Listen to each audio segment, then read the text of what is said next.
Racing isn't easy, but experiencing it is. iRacing puts you in the driver's seat with the industry's leading sim racing game.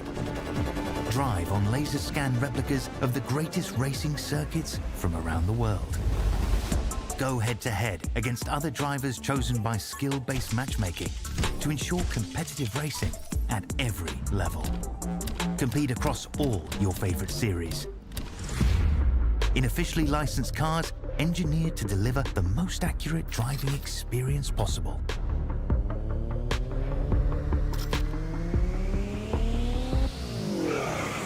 Join a race or host your own with players from across the globe. Race against the computer or in a league with friends. Feel the thrill behind the wheel. Visit iRacing.com.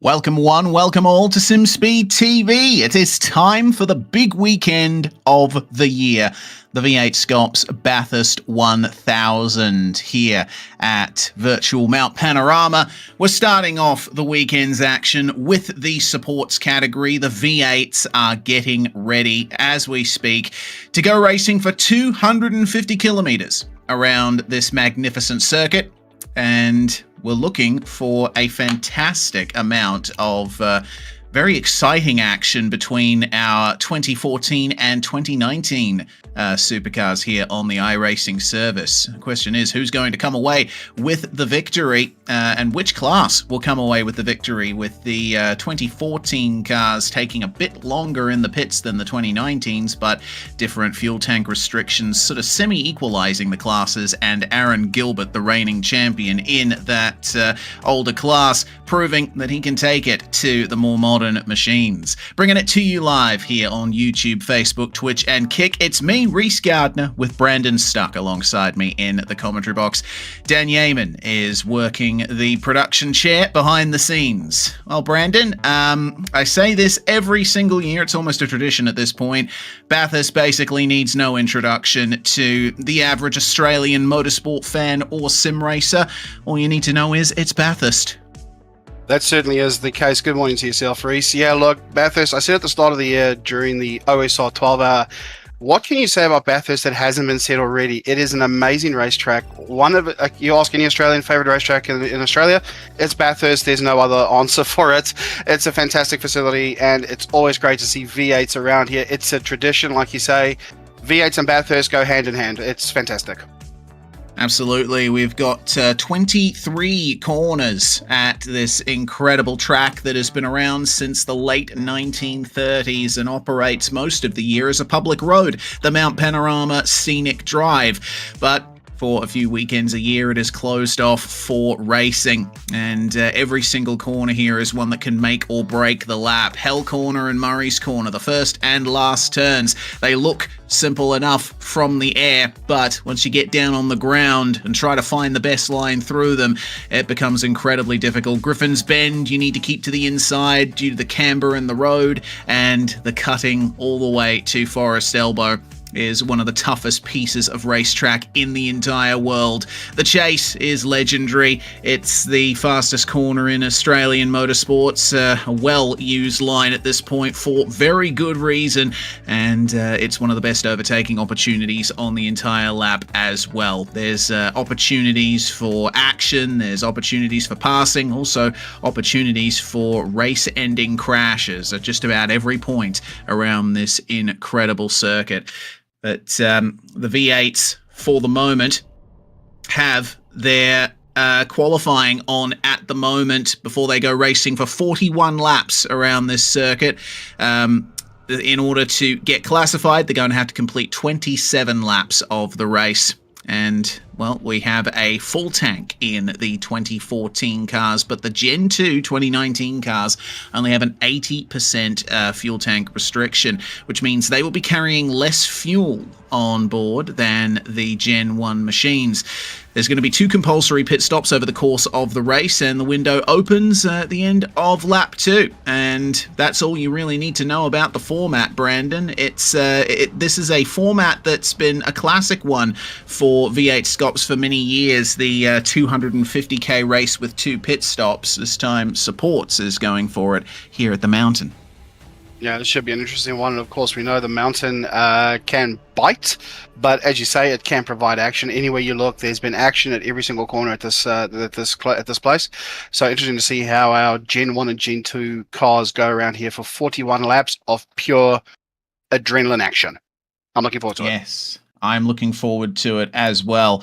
As we go to live pictures to find the liveries that have been brought out here for Bathurst. Team Jinx Shifters is one of the teams that has engaged with retro liveries for this round. Aaron Gilbert has some Castrol Super Cheap Auto style logos and colors on his car, and he'll be looking for the overall win here today. It'll certainly be something he would love. Currently in qualifying, he sits second, only 0.07 of a second or so behind Dylan Walker in the number 53, who is leading the 2019 class of cars. Yeah, qualifying is a little bit jumbled at the moment. We saw some fantastic retro liveries out last time out, given it was a retro round. Some fantastic liveries. You can see behind Aaron Gilbert, is a Pertec-esque livery. Absolutely love that one. Only 6.5 minutes left on qualifying. Not much of a time to cut a lap, given that the lap around here is generally a 2-minute lap time. As I think Garen's got a little closer to the wall at Forest Elbow. And you can see there not many of the Class 2 cars, or Gen 2 cars, I should say, left in this field. As there you can see their teammates going side by side down the mountain. I'm sure we've seen that once or twice before over the years at Bathurst in the real world. And Henry King, is going to fly past Aaron Gilbert on a lap there. I think Aaron might just bring it back a little bit, maybe chuck on a fresh set of tyres and try and go for it again. Absolutely. So, only 6 minutes remain in the session.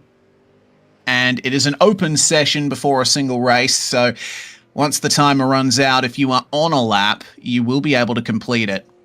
So, there will be a few more opportunities, about 3 or so laps, I would guess. If you leave the pits now, you should be able to get out there and do 2 hot laps. But whether or not you want to do that is another question. I'm going to quickly check the track temperature.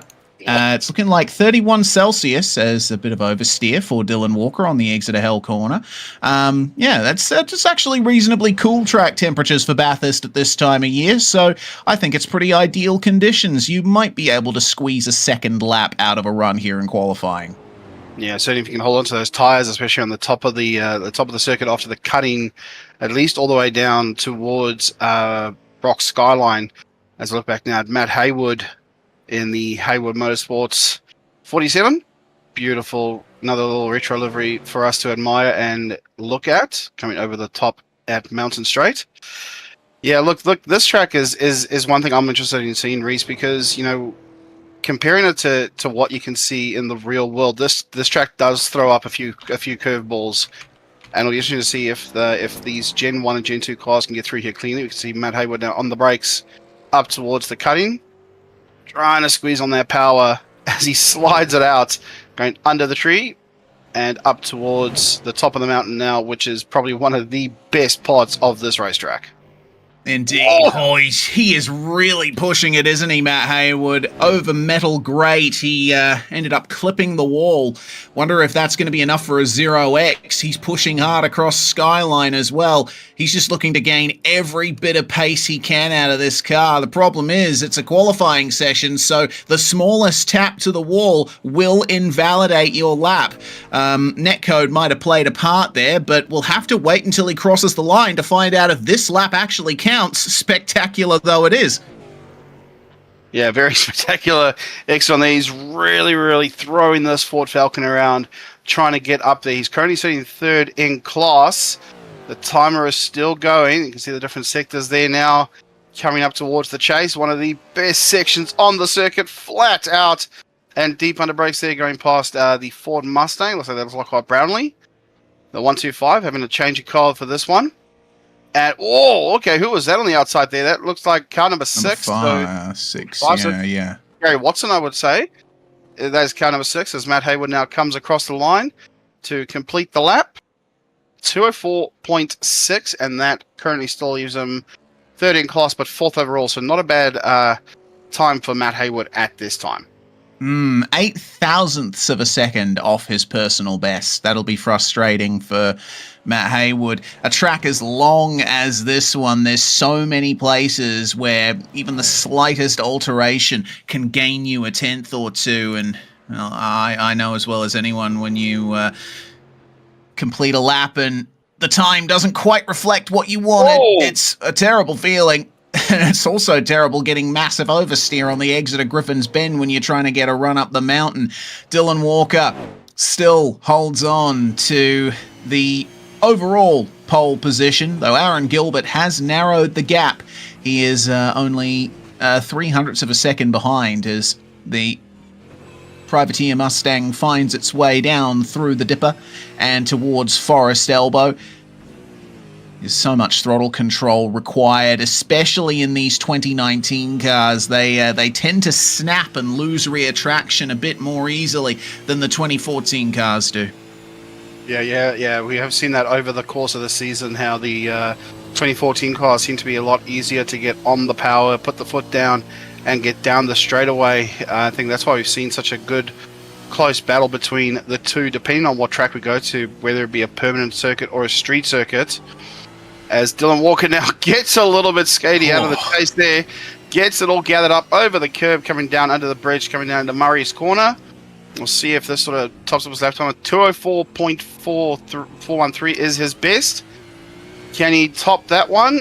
No, he cannot. So just a little slower there. So I think some of these guys have now seen the best of their tire life, but I have been wrong before. So we'll see how that plays out for the rest of the session with just over a minute to go.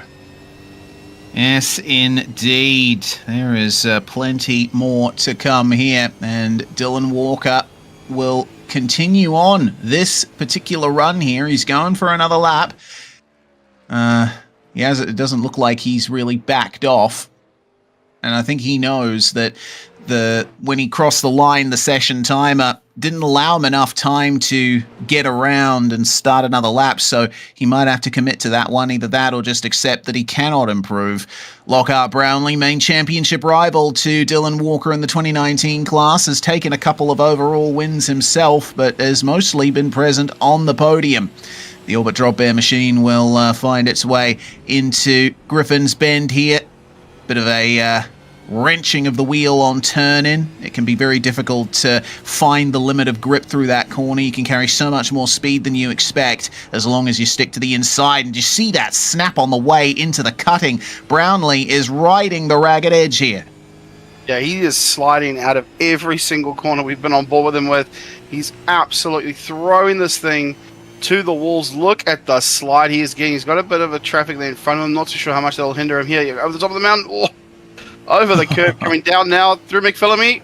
See how he gets on the curb. Okay, I don't know if that might incur a 1x or maybe even a 0x, just as a bit of a warning. Here we go, coming down into the dipper. Bit of traffic there. Yeah, I think this lap might be a bit over, as Gary Watson now is up ahead in the Havilene Caltex livery machine, and I think that's just cut the lap out for Lockhart Brownlee. So I don't think Lockhart might improve you. That's backed him up quite a fair way. See if we can make him. Yeah, look at him. He's on the heater. He's on the flashes. He's telling Gary Watson, "Listen, pal, out of my way. I want to lap you." But unfortunately, I think it might be a bit too late. Yeah. Well, Gary Watson at least will try his best to finish his lap here. And Lockhart Brownlee will take the opportunity to practice pit entry, incredibly important at this circuit. Double chicane you have to negotiate on your way in there. Watson to the end of a lap and a 209.6 for him. That is a new fastest lap for Gary Watson. It doesn't grant him any improvement in position, but still, at the very least, a slight improvement, and maybe he was helped a little bit by the hurry-up that he got from Lockhart Brownlee. Yeah, it certainly was. You can see Lockhart was on those flashes. He was not happy with Gary getting in his way, but unfortunately, there's not much you can do with a tight circuit like this, where it's practically a one-line groove all the way from at least the cutting, at least up until Forest Elbow. That's just a one-line groove, and you have to just follow through and just be patient, I guess. Yeah, exactly. Well, that will round things off then for qualifying. We still have about a minute to go until the session officially ticks over to the race. So it's interesting performances in qualifying here. Walker taking the first overall pole position for a 2019 car in a few rounds, at least from my limited memory. But Aaron Gilbert and Daniel Stevens rounding out your top three. It's a very important qualifying session there for Daniel Stevens. He's been looking for some luck over the course of this season. He's often been up there when it comes to the 2014 class, but luck has not necessarily fallen his way most of the time. So I think it'll be very important for him to get a result here at the mountain. We also have Remo Grossenbacher back, the Swiss driver who made his debut back at the Hockenheim Ring round. Good to see him here and doing quite well in the 2014 class as well. Interesting to note that Brett Loxton and Thomas Hinz are here from Team Jinx Shifters as well. They, I believe, will be making sure that they have their eye in for the V8SCOPS proper race coming later on this weekend. But they have not set times in qualifying, so potentially they're doing a last to first challenge. Hinsey is certainly feeling pretty chill about it. Grossenbacher is in the top left alongside Thomas Hinz. We have Matt Haywood with a pedal cam and Lockhart Brownlee just loading in to zoom in time for the session to tick over. And with that, it looks like we'll have our opportunity to go through the full grid for this round of V8SCOPS supports the unofficial Enduro round for the season. So, in overall pole position, we have Dylan Walker, who starts alongside Aaron Gilbert, the reigning champion of the category. Only 0.03 of a second between them. This will be competitive. Daniel Stevens and Matt Haywood are your third and fourth positions, and the third row of the grid has Henry King, Aaron Gilbert's teammate, alongside Lockhart Brownlee, who has come once again with a fantastic livery to this round. In seventh place, Gavin Cox of Middle Finger Racing, with Chad Lewis alongside him for Evolution Racing Team. Lovely livery there once again for Gavin Cox and the MFR boys. And then we move back to the end of the top 10. Colin Bruns in the 111 starts alongside Mitch Nahan, who made his debut just a couple of rounds ago. They round out the top 10, and Remo Grossenbacher lines up behind alongside Sean Slater. Good to see Sean back out on track once again. Looks like a bit of a better electrical-inspired livery there. Robbie Bradbury in lucky 13th starts alongside Martin Lipsky, who has brought a Ford Performance-style paint job to his Tulip Racing Falcon. Gary Watson in the Caltex machine, Good Fun Racing, starts 15th. And, well, we have a couple of drivers further back who didn't set times. Brett Loxton and Thomas Hinz, the Team Jinx Shifters HJR crew. And then Peter Pavlovich did not set a time in qualifying either. Looks like 17 cars getting ready to take to the start here at Bathurst. It's a pretty short run to turn one, Brandon, but it certainly makes quite a difference if you get a bad run off the grid. It certainly does. Turn one, we know, throws up action on the start in particular. So if you can get a good start out of turn one, and if you can make turn two work for you, then I think you should be in for a really good race here at Bathurst. But as we know, it is Bathurst, unpredictable, it bites you hard. So, I mean, you know, you can put all your chips on the table, there's no guarantee you're going to win it. Reminder of the strategy here for the race: 41 laps. The drivers have to complete 2 compulsory pit stops over the course of that. And there is going to be slightly less fuel available for the Gen 2 cars. They will have to go for shorter stints than the Gen 1 machines, but by the same token, the Gen 1 cars, they take a little bit longer to fill up the fuel tank, and I don't think there's going to be any doubt as to whether or not they'll take tyres. Any doubt as to whether they'll make it out of turn 1? We'll have to wait and see here. Lights up, revs up, green flag flies, and away we go for V8's SCOPS supports V8s here at Mount Panorama. Dylan Walker leading the way out of turn 1, but Aaron Gilbert nailed the power on the exit. Those 2014 cars get out of the corners much easier, and looks like we already have a car around there. I'm not sure who that was, but it's side by side for the lead, and oh dear, that's the 32 there of Martin Lipsky, who's been turned around, and there is heavy damage to that car. Well, the race is on. Up the front, Dylan Walker still leading from Aaron Gilbert. Daniel Stevens has fallen back just a little bit here. It seems that Matt Haywood is trying to pass him there. Lipsky has pulled over at the side of the circuit on the exit of turn 1. He'll be requesting a tow from race control. He's far enough off the circuit that I don't think a safety car should be needed at this point. But here we go then. It is time to get into the rhythm of this race.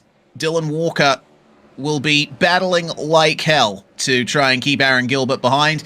And they also got to keep an eye out for Matt Haywood, who's looking like he's on an absolute charge right now. Yeah, what an absolutely spectacular start there. A good start by everyone, unfortunately for Martin Lipsky, getting tangled up there and getting put out into the wall. Massive damage to the front of that car. But you're right, Dylan Walker now has to put the foot down, focus on up ahead, look forward to where he can get a gap now. He knows Aaron Gilbert is strong in that 2014 Ford Falcon, but Matt Haywood is not giving this one up, as I think we might have a pass in the background there. Yes, we do. Lockhart Brownlee now looking for a move on Daniel Stevens, side by side coming into the chase. That's never... Oh, there we go. Okay, cool. So nice and cleanly done past him before they get to the left-hander at the end of the chase. What a brilliant move there. But yeah, absolutely brilliant stop by everyone else. Look at the gap that the top 3 have already on the rest of the field. That is a hell of a gap right there. And you can see Dan Stevens now is just going to stand on the back there of Lockhart Brownlee, not let him get away with this one. But beautiful stop by everyone else, and it looks like we are clean. We start lap 2 of 41. Indeed we do, and at the end of this lap, the pit window will open. See them go through the gravel that's been thrown onto the racetrack thanks to the incident that Martin Lipsky had. That is not going to be ideal for grip out of that corner, one of the most important acceleration zones on this entire lap. And you're right, the top 3 have been breaking away, but Lockhart Brownlee is trying to mount an attack here. I can see him getting a little bit closer, time and time again. Daniel Stevens slipping back a couple of positions in the opening lap. We'll wait and see if that position can be maintained by him as they get up to Reed and Silman Park for the second time here. Further back, things starting to get a bit leery. The 98 there, Remo Grossenbach getting away from Mitch Nahan. And behind them, Robbie Bradbury, Sean Slater, and Thomas Hins, all involved in a fight. Hinsey has made tracks up through this field at the moment. He is up 4 places overall. Some good practice for the great race tomorrow. Yeah, absolutely brilliant practice here. I'm not so sure how many of these support drivers are doing the big 1000 tomorrow, which will be Sunday for everyone that is wanting to watch that one. So Sunday afternoon is when we'll do the big Bathurst 1000 race for V8SCOPS. But yeah, I'm not sure how many of these guys are going to want to do that. But of course, as you said, this is good practice. Get some practice on those lines. Although these cars do react differently to a Gen 3 car. So I think at least you can know where the track goes. At least you can know how you can tackle this racetrack with sufficiency. You can see how close Lockhart is now up to Matt Haywood. I think he put some Pepsi Max in that tank of his, because that car is just showing some great pace here in the early going for this Bathurst 250. Yeah, absolutely. Looks like we have a top 5 breakaway group now. Walker, Gilbert, and Haywood were putting on some great pace in the first 2 laps, but now here on lap 3, Lockhart Brownlee is the fastest of all, and that is a new fastest lap for the race. I'm sure we're going to see that come down a few more times to come. Best qualifying times were sort of mid-204s, so if they can grab a couple extra tenths out of that, They should be able to maintain some good pace before the tyres fall off. Gilbert having a little look up the inside of Haywood there. And really, that's all you can do most of the time at Griffins. Anytime you come up to that corner, you protect the inside first. And you need to be well alongside the driver you're trying to pass if you want to even attempt it. There's a massive crown in the road where if you run wide through turn 2, you're instantly into the wall. And I think that's the case for just about every corner here up across the top of the mountain. Look at how close the walls are. All it takes is one mistake, one little bit of contact, and that is going to be difficult. Speaking of contact, there's Dylan Walker getting into it up over the rise to McPhillamy. Yeah, a bit of pushing too hard there. You can see Aaron Gilbert now. He sniffs at the opportunity here. I said at the top of the show, it's only one line through the top of the mountain. The best chance he can have, the earliest chance he can have, is down into Forest Elbow. He is still very, very close to Dylan Walker, to the rear of Dylan Walker, but he's got to be careful not to show his cards too early, or else Matt Haywood will want to have a go at this one. So this is a very close top 5 battle here. You see there's a breakaway right here. Look at that. Look at that gap that they've just pulled. These guys are pushing it. This is our usual top 5 or top of the tree runners. And then you can see, look at this double move. Aaron Gilbert on Dylan Walker and Lockhart on Matt Haywood. Thank you for coming. Let's make this stick. Give the crowd a bit of a show, and we'll carry on for the next one. So Aaron Gilbert now up into the lead. Look at the scuff marks on the side of Dylan Walker's car. You can see how hard he hit that wall at the top. And Remo Grossenbacher here has dropped a couple of places by the looks of it, and is now coming up and trying to get some positions back, trying to look for a move on Robbie Bradbury, and not going to get it done yet. Great to have Remo Grossenbacher back, by the way. Did an absolutely fantastic job at Hockenheim at the start earlier this year, and will now look to see if he can get a good performance here at Bathurst. It's just the one race to make an impression. Oh, and look at that. Excellent exit from Hell Corner. He has the run on Robbie Bradbury, but there's a problem coming up here at turn 2. Grossenbacher's on the outside line. Maybe he'll have to yield to Bradbury, but he has to keep an eye out for Brett Loxton, who will try and follow Bradbury through here on the inside, and Grossenbacher finding out exactly what happens when you run deep into Griffin's Bend. And that is going to be 2 positions lost for him, potentially. Nope, make it just 1. Repasses Mitch Nahan on the way into the cutting. Checking in with Remo here on Zoom. You can see how hard he's working, and he's got quite the nice rig that he's got there. Looks like he's racing with paddle shifters. It looks like a handbrake that might be off to his right there, but it's fully featured. Very nice to see.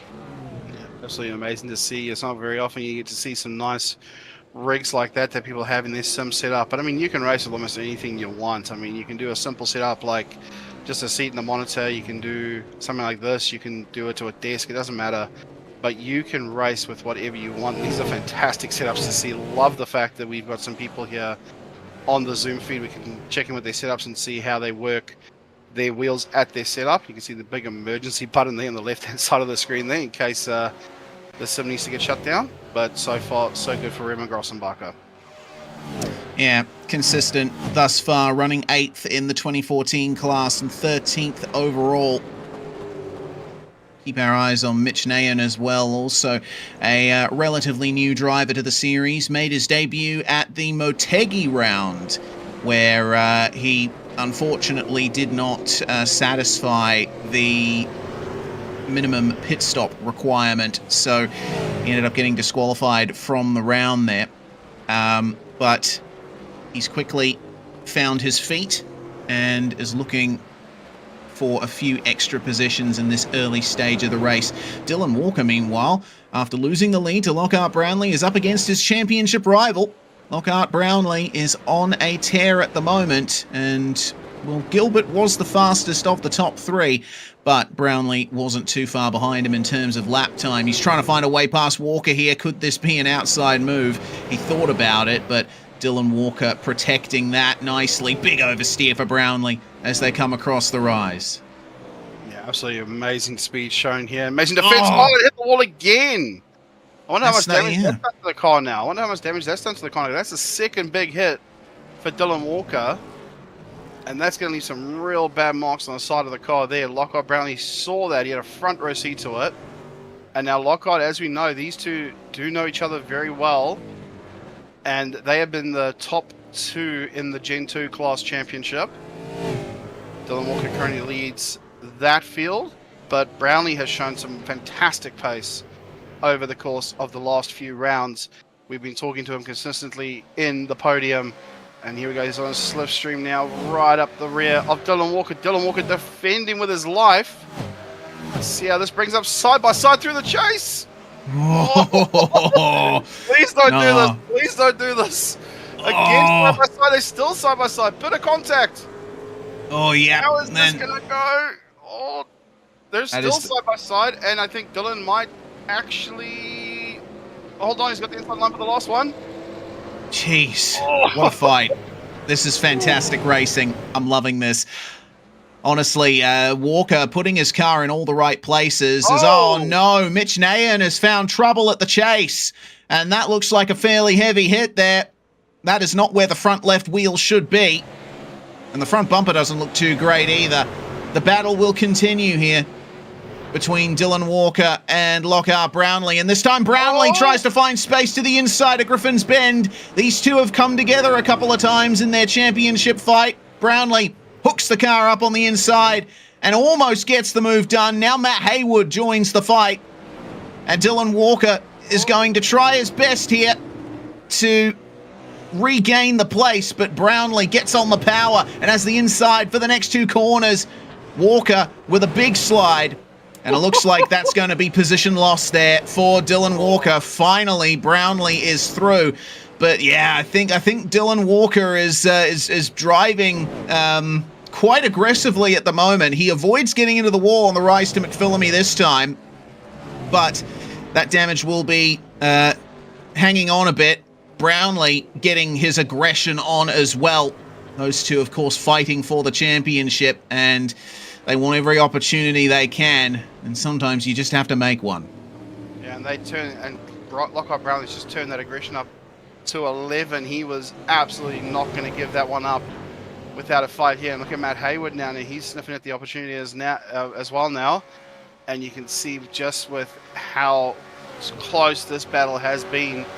As we can see on the right-hand side of the screen here, Remo Grossenbach in the pit lane almost a whole minute. So I want to say... Okay, so mechanical black flag for Grossenbach is what we're hearing. Yeah. So he has to get quite a few repairs done. I would take it he was a part of the, unfortunately, might have been a part of the Mitch Nahan incident. I have taken a look at that incident, and unfortunately, it was a solo error from Mitch Nahan. He went to pass Grossenbacher at the chase and ended up catching the curb on the inside of the right-hand kink. That unsettled his car, and he just went right into the side of Grossenbacher. We are going to get a replay of that here right now. Nahan in the slipstream attempting the pass and then hits the curb right there. Car wiggles, gets on the brakes, rear slides, and Grossenbacher gets a massive helping of Falcon to his right-hand side. He continues on, but Mitch Nahan does not. Nahan had to tow, and Grossenbacher has been in the pits now for the last 2 minutes, so both of them with some big trouble here. You can see Grossenbacher, of course, dragging on a lot of debris and dirt onto the circuit now. That's going to affect a bit of grip out of there. Damn, that's such a shame for Remo Grossenbacher. He was really looking forward to doing Bathurst. We saw it in the V8SCOPS chat. He was really looking forward to this one. Matt Haywood now gets a little bit scrapey on the wall as well. He also wants to put his signature on it. How are these drivers still pushing it? You can see just how it just goes, how close they get to the wall. Jeez, knowing my luck, I couldn't do that. I'd probably hit the wall a few times, knowing my luck with tracks like this. This is absolutely insane to watch. This is why I sit here and I call on this action. I can't do this myself. I think the repair bill will be too high. I think my team might just fire me for it. Yeah. Honestly, I've done quite a few races around Bathurst, but when it comes to these touring cars, I will let these guys do it 100%. Trust me, I've tried. It's really difficult to get a V8 supercar around the mountain, but these guys are doing a pretty good job of it, all things considered. Matt Haywood now finding Daniel Stevens for company coming up behind. Dylan Walker has fallen back quite a bit from Lockhart Brownlee. The lap times between them are 2:05.7 for Brownlee, and Dylan Walker a 2:06.9, 1.2 seconds slower. So Walker may have to try something different to stay in touch there. Aaron Gilbert sets a 2:05.7 at the front of the field, but a 2:05.082 from Lockhart Brownlee. That is over 0.6 of a second faster. And have a look at Thomas Hins. He is the first driver into the 2:04s in the race. A mid 2:04 for the driver who started all the way down in 18th position and didn't set a time in qualifying. He's a man on a mission. Oh, it certainly is. I think he wanted to wait till the race to put some lap times in and sort of shock everyone as he goes for a move here now on Gavin Cox. Gets it done before turn 2. Brilliant run there by Thomas Hins. Of course, had a great showing at a handful of rounds he's been able to be a part of here with V8SCOPS Supports, giving Aaron Gilbert, of all people, a run for their money in the 2014 class. This has been an amazing performance by Thomas Hins. Unfortunately, didn't do this full time this year, but hopefully to see him maybe full time next year. We'll see what his plans are later on. But you can see now just a big mixture here of 2014 and 2019 cars here at Bathurst. We're lap 8 into the 41 lap race here, and Thomas Hins now comes over the top of Rock Sky, and beautifully done here. I love this section of the track. This is one of my favorite sections of the track because you're not on the power. Just trying to control the car, getting off the power, trying to get slowed down for corners, like the Dipper, like Forest Elbow. It's an amazing piece of road, this. Yeah, absolutely is. Built in the 1930s, a bit of an apocryphal tale, and we're certainly not suggesting this is true by any stretch, but the story goes that Mayor Martin Griffin of Bathurst in the 1930s wanted a permanent proper racetrack to be built in the area. The Bathurst region has been home to motor racing since the start of the 20th century, but it was mostly on very dangerous public road circuits.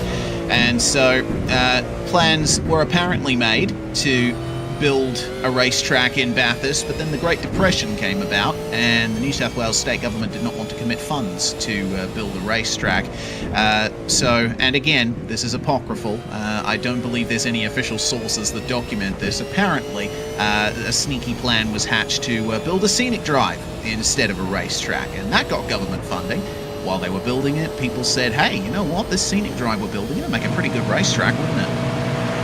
Yeah, look at what's brought us. I mean, this is a, you look at this place, you wouldn't think it's a street circuit.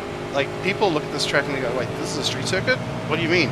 Well, there's driveways, there's houses, there's potholes, there's grates. Like, this is a street circuit that's only used 5 times a year for racing, all 5 times a year. So it is a fantastic facility, and hence why people just love this place.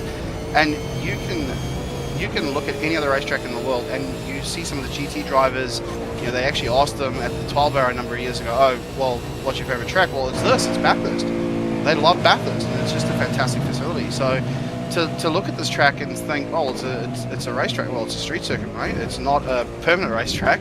It's a street circuit. It's a fantastic facility, and I think we can just thank all those involved back in the day for bringing us this fantastic facility. It is just home to some great racing in the real world, and it's also provided us some great racing in the sim world as well on all simulators. It's featured in all simulators that you can get on PC and PlayStation and Xbox. It's an awesome little racetrack.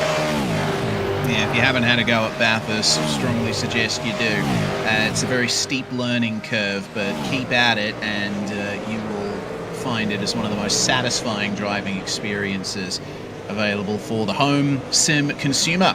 Matt Haywood and Daniel Stevens now only separated by 0.6 of a second in the battle for second in 2014 class, and 4th overall. Dylan Walker's started to break away from them as he's trying his best to stay in touch with Lockhart Brownlee and Aaron Gilbert. And speaking of Gilbert and Brownlee, the gap for the lead is starting to close up as well. There's only 0.4 in it between our top two. I got to wonder if Lockhart Brownlee was a bit dissatisfied with how his qualifying run went, because his race pace has shown it's a couple of levels above what he could manage in qual. Yeah, Yeah, it certainly is. I think you set up the car for racing, you set it up for qualifying. It depends on how you want to set the car up. And Matt Haywood now is showing really good pace. He's stuck to the back, and he's just caught me in the sandwich. The gap hasn't really changed much between himself and Dylan Walker, and Dan Stevens is just cruising on there in 5th place. You never know. Jeez, Matt Haywood sideways under the tree there. He is just now he's pushing. I think he can hear me. I think now he's pushing, and now he wants to try and see if he can get up to Dylan Walker. Might have been waiting to get those tires cooled down a little bit. As we see Remo Grossenbacher back in the pit lane, maybe trying to get some of the leftover repairs done to his car. And you can see now how the car darts down the hill. So we've just heard from Remo Grossenbacher in the YouTube chat that he's got unrepairable damage, so he will take no further part in this race today. I'm really sad to hear that. So unfortunately we have lost Remo Grossenbacher and potentially Mitch Nahan as well, who's been in the pits now for 9.5 minutes. That usually would take about 10 minutes or so to repair some pretty bad damage on these cars in the sim. As we have our first race control message of the day. 5-second post-race penalty to Peter Pavlovich. That's for contact with Lipski, lap 1, turn 1. So we finally have our answer as to what exactly happened to Martin Lipski there. It was such a big battle pack at the start. You couldn't really tell who was who and who was where and who got involved with what. But now we know, thanks to race control. Here we go. Have a replay for the start. Looking back. Very wide. And yeah, a little bit of touch there, and try to correct it. And Gary Watson got into the back of Lipski as well, sort of assisted in that one, but race control have made their decision. You can see here now on board with Gary Watson. Look at Lipski over here on the outside. Gets a little bit of a touch, and wham, into the wall goes Martin Lipski. It's such a shame for him as well. A few laps down so far. And you can see the start's always messy here at Bathurst. Looking back now at Gary Watson coming across the line. And you can just see there lap 11. And look at this close battle here. I'm loving what's going on here at the front here. It's Chad Lewis, Thomas Hinz, and Henry King. And Chad Lewis now is looking for a way to just try and keep these two behind him. But Thomas Hinz is showing some fantastic pace here right under the rear wing of that Holden Commodore. Yeah, this is a fantastic job here from Thomas Hinz thus far, part of the wider Henry James Racing Jinx Shifters outfit that Aaron Gilbert and Henry King and Brett Loxton are also a part of. Change for the lead, meanwhile. Lockhart Brownlee has gotten past Aaron Gilbert, slipstreaming down Conrod Straight. Move is done for the lead, and now we wait and see if Brownlee can maintain this pace. We've got to remember as well, the first pit stop should be coming up very soon for these drivers. When does Brownlee decide to come into the lane, and will Gilbert have any response for him? Matt Haywood and Dylan Walker also side by side behind, battling for P3. And it looks like Haywood will find his way past at Murray's Corner, or at least complete the move at Murray's Corner. See what kind of response Walker is going to have from that one. And in the background, you see just popping out there, Thomas Hinz has gotten past Chad Lewis, and Henry King and Brett Loxton will continue to run in the tow behind. Yeah, absolutely fantastic bit of racing here by the cars. Great to see that a lot of the 2019 cars and 2014 cars are mixing up a little bit. Also Brett Loxton, just a little note there, fastest lap of the race to Brett Loxton, I think 2:04.459. So of course Brett Loxton has now found some space and has put the foot down and has put a heavy right foot in that accelerator pedal, trying to make his way up through the field. Matt Haywood, sideways! Jeez, Matt. Jeez. Nice and close to the wall. I don't know if he's just trying to get away from Dylan Walker or if he's ruined those rear tires trying to make a move on Dylan Walker. He is absolutely flying at the moment. There's Matt Haywood, 3rd overall, 2nd in class. This will be a good result for Matt Haywood. and you can see just how much of a gap he's already pulled on Dylan Walker here at the moment. And he is just absolutely flying out there right now. Is Matt Haywood, of course, one of the strong competitors for the 2014 class. And up ahead, you can see Aaron Gilbert and Lockhart Brownlee battling it out for first and second. Looking back here now, Brett Loxton wanting to go side by side with Henry King. Let's see if he can make something of it. He does. Clean pass down Conrad. Into the chase you go. And says, thank you very much, Henry. I'll take that one. Now it's my turn to get a Chad Lewis here in front of me. Oh, man. Some very nice fighting going on here in the first stint. All of these drivers still figuring out exactly where they stand on race pace. And they'll have to start thinking about the pits very soon. If you were to split this race evenly with the 2 compulsory pit stops, you'd probably be thinking about pitting now, if not in the next couple of laps. So keep an eye out on pit entry, see if anyone jumps in. For the moment, just about everybody who's been battling to get past someone has gotten past them. Question is, can Chad Lewis hold on here versus Brett Loxton, who's starting to mount his own attack here. It took him a little bit longer than his teammate Thomas Hins to start elevating himself through the field, but Loxton and Hinsey, they are a long time driver pairing in the V8SCOPS Enduro Cup and have been teammates at HJR Jinx Shifters for many years now. That you can always count on them to bring a little extra spice to the supports action. And it seems that Commodore is having great pace across the top, catching up to the ZB of Chad Lewis by the time they get to Skyline and the S's. Keep an eye out for the differences between the behavior of these cars as well. You know, there's something that we've been looking at all season is how easy it is to accelerate out of corners in these older 2014 cars. Lewis ends up getting a fantastic exit in his 2019 car, but you could tell that it was riding the ragged edge just a little bit more. Yeah, you certainly can. You can see how much more of a slide the 2019 cars, particularly this one here of Chad Lewis in front of us, the 727 gets over the top of the hill here, and Loxton is absolutely locked on now. He's target acquired. He's wanting to go for this one. Makes a bit of a sniff there, shows the nose.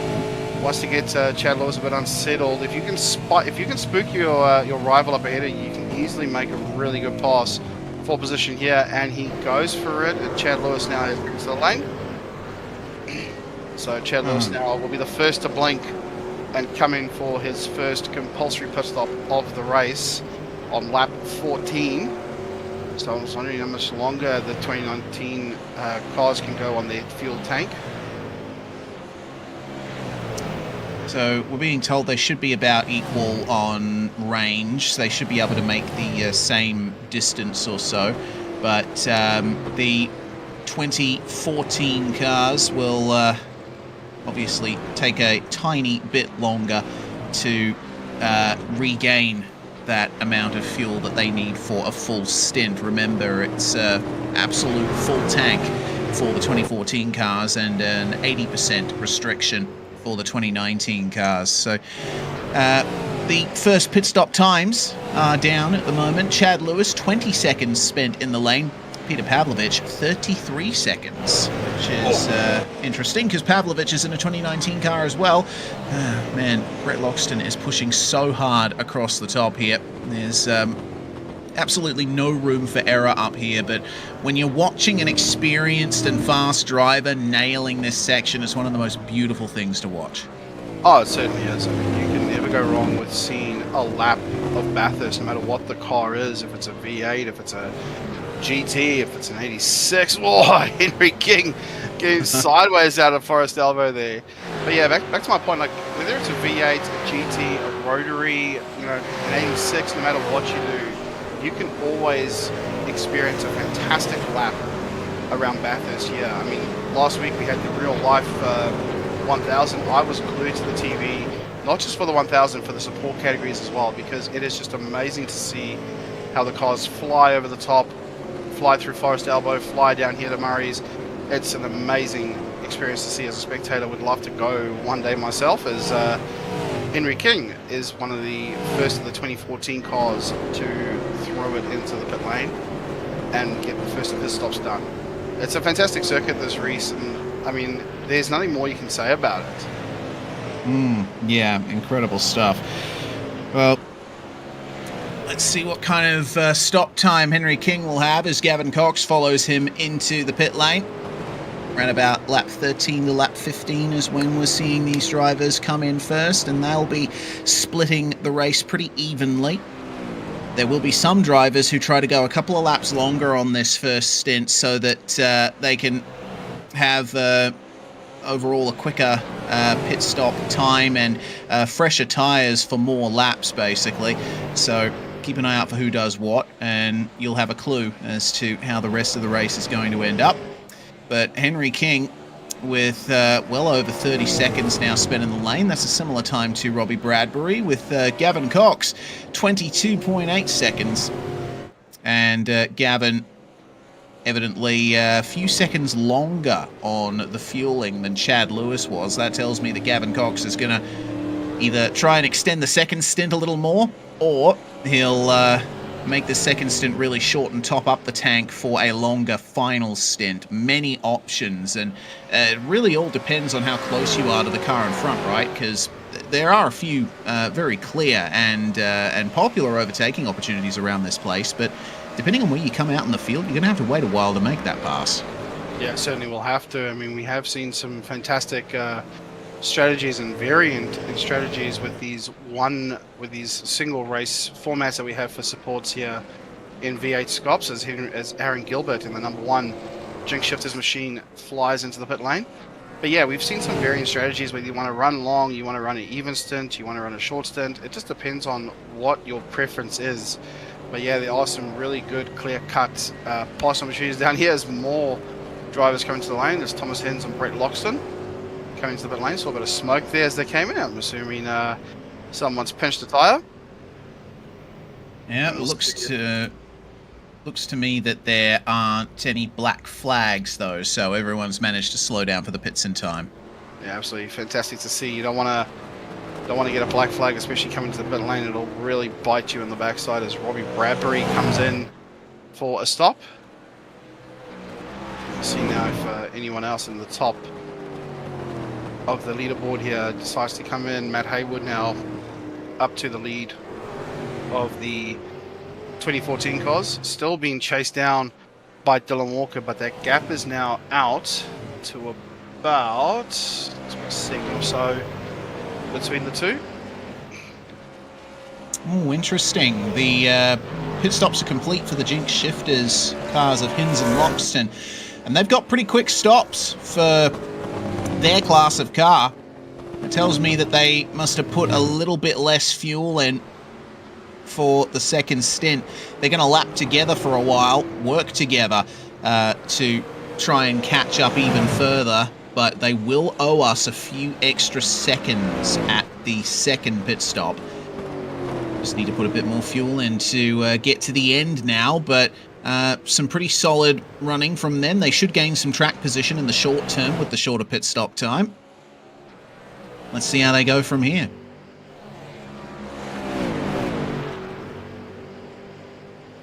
Okay, so hearing about 18 to 19 laps for a tank, and that's how it's worked out here. So we should see everyone make their first stop around about lap 18 or 19. So we've got 2 laps left till we reach that little window.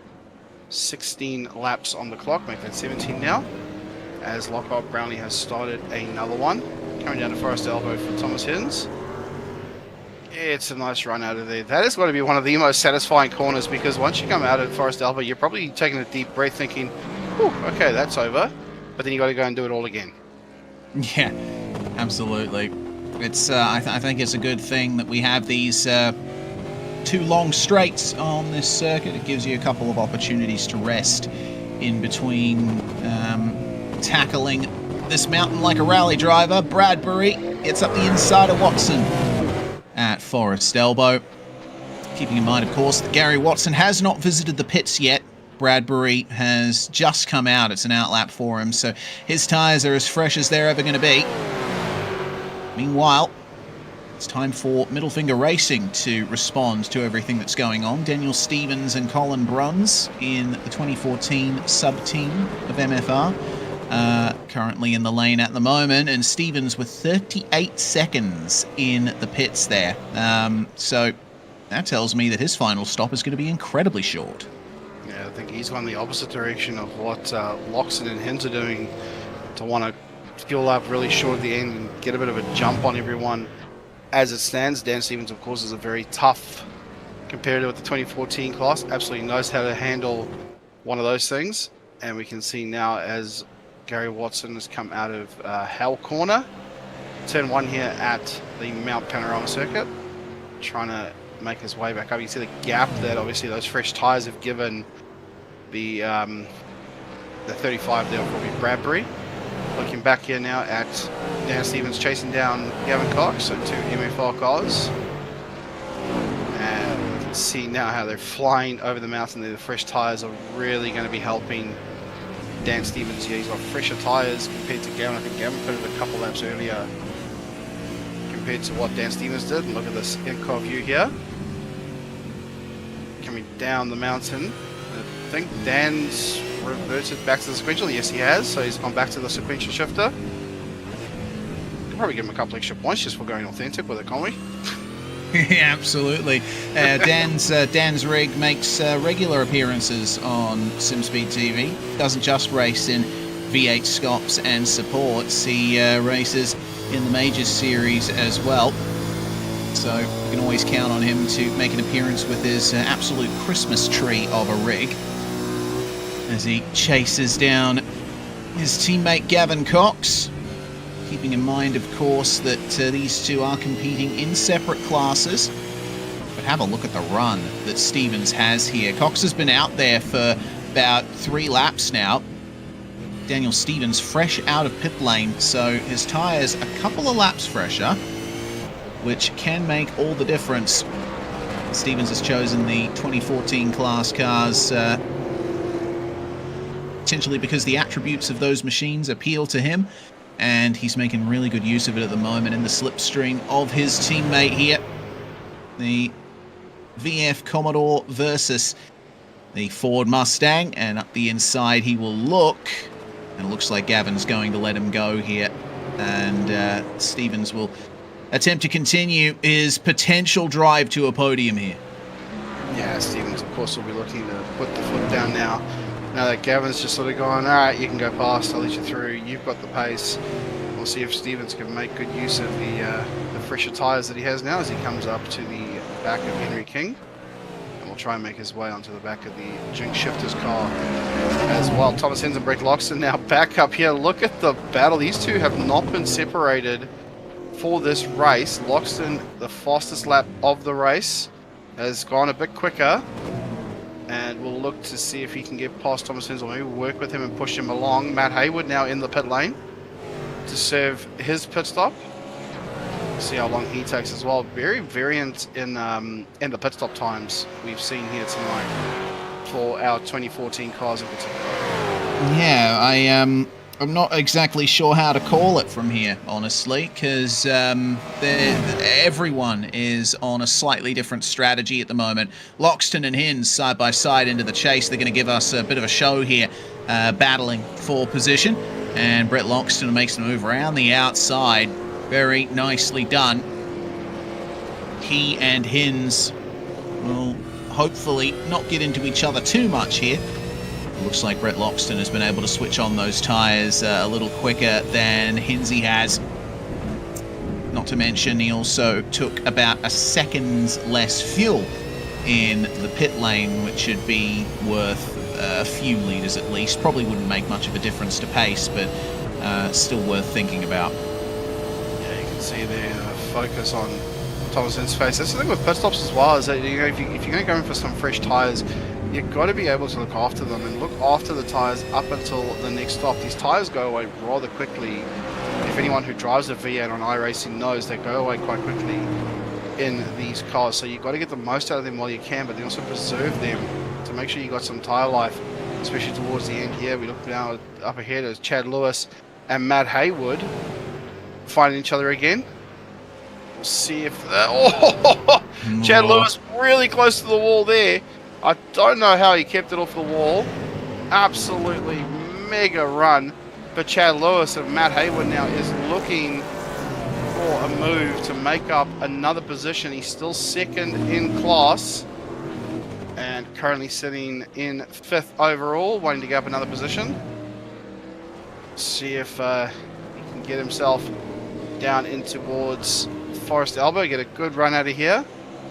You can see in the background there, Brett Loxton, now the fastest man on the circuit, is looking to catch up to these two.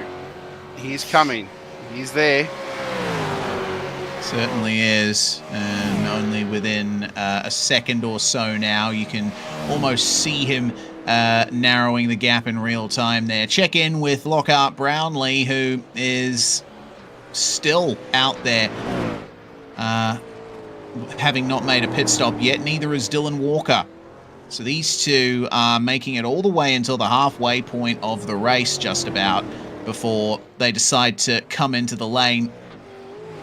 And what that tells me is potentially they're going to get tyres and fuel done at this next stop, surely. But their next visit into pit lane, they'll probably just stop in the pit box, get up on the jacks, and then that will be it, and they can satisfy the minimum requirements for a service pit stop. I don't think anyone else is game enough to try that. I mean, it's pretty much confirmed because everyone else is pitted now. So let's see how this works out for Walker and Brownlee. If they can keep it together and keep it out of the wall, that is. Yeah, if God. lock up into Forest Elbow for Walker. Yeah, I was just going to say, if they can keep it off the walls, the strategy might just work. But Dylan is really pushing it to try and get up to Lockhart Brownlee, because if they both come in on this lap, he might have a chance to catch up to him. You can see here now, Lockhart coming out of the chase now under the bridge. Is he going to stay left? Yes, he is. So Lockhart will come into the pit lane now and take that very first stop. Or slow it down, avoid the tyres, don't cut the course, and slow down, put your limiter on before you get into the lane for the compulsory pit stop now. So Lockhart Brownlee is now in, Dylan Walker is now in as well. Okay, here we go. See how long they stop for. Just a notice. Alright, so not as long as the 2014 cars we're hearing. But we'll see if see how long this will take them. The tyres and fuel are all covered together. Yeah, so we're going to have to wait a little bit for this. Aaron Gilbert, though, is just making his way out of the final corner here. And looks like he'll move back through into the lead. Don't forget, though, that Gilbert is going to have to come into the pits once more. So will these guys, but with 29 seconds in the box for Brownlee and 26 seconds for Dylan Walker, I reckon there's going to be quite a bit more fighting between all of these guys in the last half of this event. And interesting to note that Dylan Walker didn't make up much time on Lockhart Brownlee there. About 4 seconds, or 3.5 seconds. It's nothing to sneeze at, but he would have wanted the stop to go a bit better for him, or worse for Brownlee if he wanted to remain in contention there. But don't forget, it's the mountain. It bites when you least expect it, and it will almost always bite someone. So all we need to do is wait and see if the safety car makes an appearance, and that will change everyone's strategy right away. Certainly will. I wonder if the curse of the safety car will come out and might change up and maybe see everyone into the pits just to serve that last stop. If it only is 18 or 19 laps on a full tank of fuel, we're at the halfway stage now, so you might be able to get away with it. Look at Loxton sideways coming into the Forest Elbow, not coming out of it. And he is pushing now. You can see Chad Lewis is up ahead of him. Sorry, not Chad Lewis. Dylan Walker, sorry, my mistake. He is chasing down Dylan Walker now, but Dylan is on the fresher tyres, so it might just save him from being passed here coming into the chase. But Loxton, as you know, has pace in that 209. See if he can make anything of it. Riding over the curb there. And yeah, he's going to pull it back a little bit. Just try and take it easy. Don't want to overpush it and overpush the car the way it is. You want to be able to reserve those tyres. Try and make it through to the next stop, and then you can make it all the way to the end. Yeah, so 6 laps completed on those tyres for Brett Loxton and Thomas Hinz. Traditionally, the tyres in these cars last anywhere from 10 to 15 laps around a conventional circuit before their pace starts to degrade a bit. And it's not necessarily a difference in grip. The tyres just get slower as time goes on and heat gets put into them. They are usually best right out of the box as soon as they get on the car. A brief warm-up period, of course, and the tyres are great for that 10 to 15 lap period. And it looks like Loxton and Hinz won't be too far from getting to that mark. They've already started to bleed off a bit of pace. Loxton has the fastest lap of all, a 204.4. That was some time ago. Right now, he's setting low 205s, and so is Thomas Hinz. And I mean, you can see that Walker is making good use of his fresh tyres. He is starting to drive away from these guys now. He was just getting used to them in the first part of the lap, but now here, just needs to not make a mistake through Forest Elbow. Oh no, further trouble for Martin Lipsky, who we last saw spun around in turn 1 on the first lap here right off the start.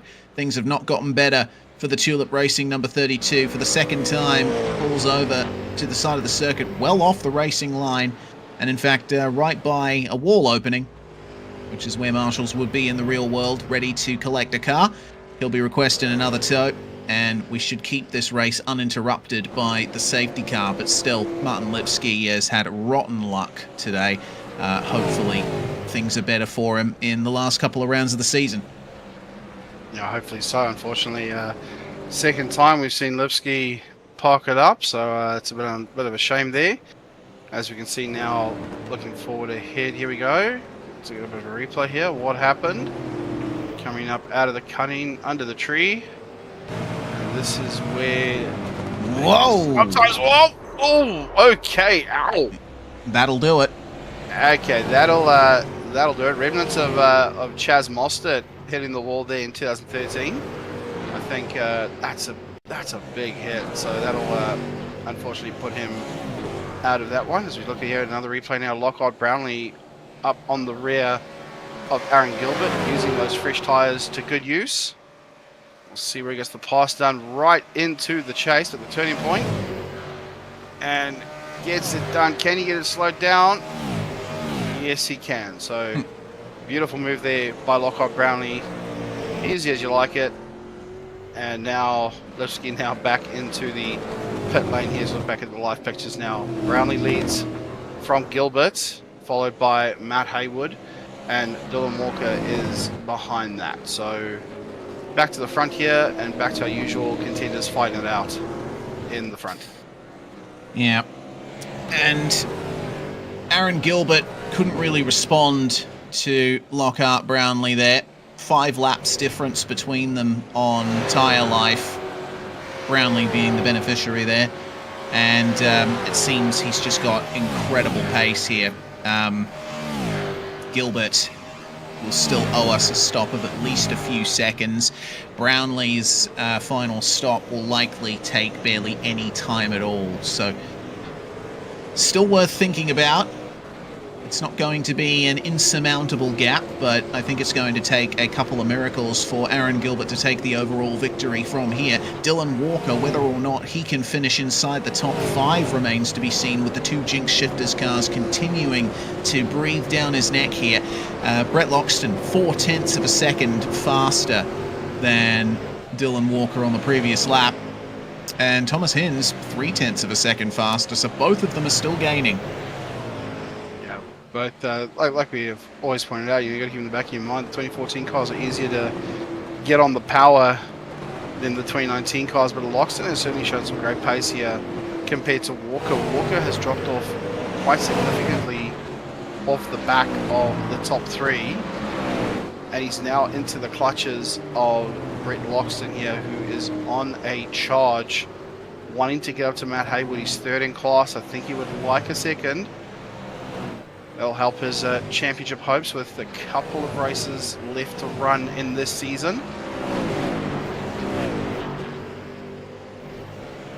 Keeping in mind, of course, as we've just been informed, that Brett Loxton is a wildcard entry for this round, and so he is not eligible for scoring points. Regardless, I do understand your point, Brandon, because when you're racing against a wildcard driver, you're still having to think about how your race is going to be affected by battling the other driver. Maybe there's not going to be any threats for points if they pass you, but there's always potential to get involved in an incident with them. There's always potential that you might end up in the wall or in the pits because of something that happens. So you've still got to treat battles with these guys with the same amount of due care you would anyone else. Yeah, certainly would have to. You've got to be very careful, especially when battling outside of your usual comfort zone. Of course, Dylan, we know, likes to be up to the front there, likes to be on the battle with Lockhart Brownlee and maybe Matt Haywood and Aaron Gilbert are watching corner back in this one. Looking back now, Gavin Cox and Henry King now down Conrod straight into the chase. Mustang versus Falcon.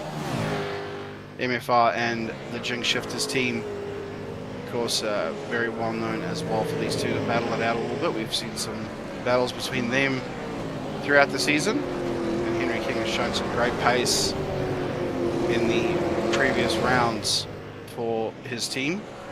Completing the lap now on lap 25 of the 41. So we're closing in now, less than half the race distance still to go. There's plenty of time for action. Oh, Henry King slides it out of turn one, Hell Corner. And you can see he's still up there with a big Gavin slippery Cox. dip, as not only has Dylan Walker been passed by Brett Loxton, he's now having some network issues. We're seeing he's blinking there in front of Thomas Hinz. We have our fingers crossed for Dylan Walker here. Hopefully his internet holds up and he'll be able to keep going here, but clearly having some problems across the top of the mountain. Thomas Hinz steaming up to the back end of the ZB Commodore. But Brett Loxton will be happy to be on the podium for the 2014 class. And you can see now, unfortunately, with network like that, when you are blinking in and out of the system, it puts you off because of where they might reappear. I've had issues like that before where people have been disappearing in front of me and then reappearing, and it kind of puts me off as to where they might reappear, and it kind of puts you off the battle a little bit. So Thomas Hinz has to be a bit careful here. Not too sure where Dylan's gonna pop out. You see he's laughing about this. He's absolutely worried what might happen here, and he's probably wanting to find out why Dylan's like this. Look at the laughter on his face. He's enjoying this one. Yeah, and then he goes right back to frowning as he jumps on the brakes and negotiates Murray's corner. Hinsey has two moods when he's driving: dead serious and laid back and fun, and we've seen both of them in quick succession here tonight, or today rather. It is still technically just the afternoon, no matter where you are in the country. Yeah, it looks like Walker's network problems have stabilized for now, so Hinz can get back to pressuring the back end of that Commodore. It looks like they might be coming up on some lapped traffic here as Walker goes all the way out to the wall there. Oh no, actually it's not lap traffic. It's Matt Haywood. He has fallen into the clutches of Brett Loxton right ahead. So we have two battles going on simultaneously here.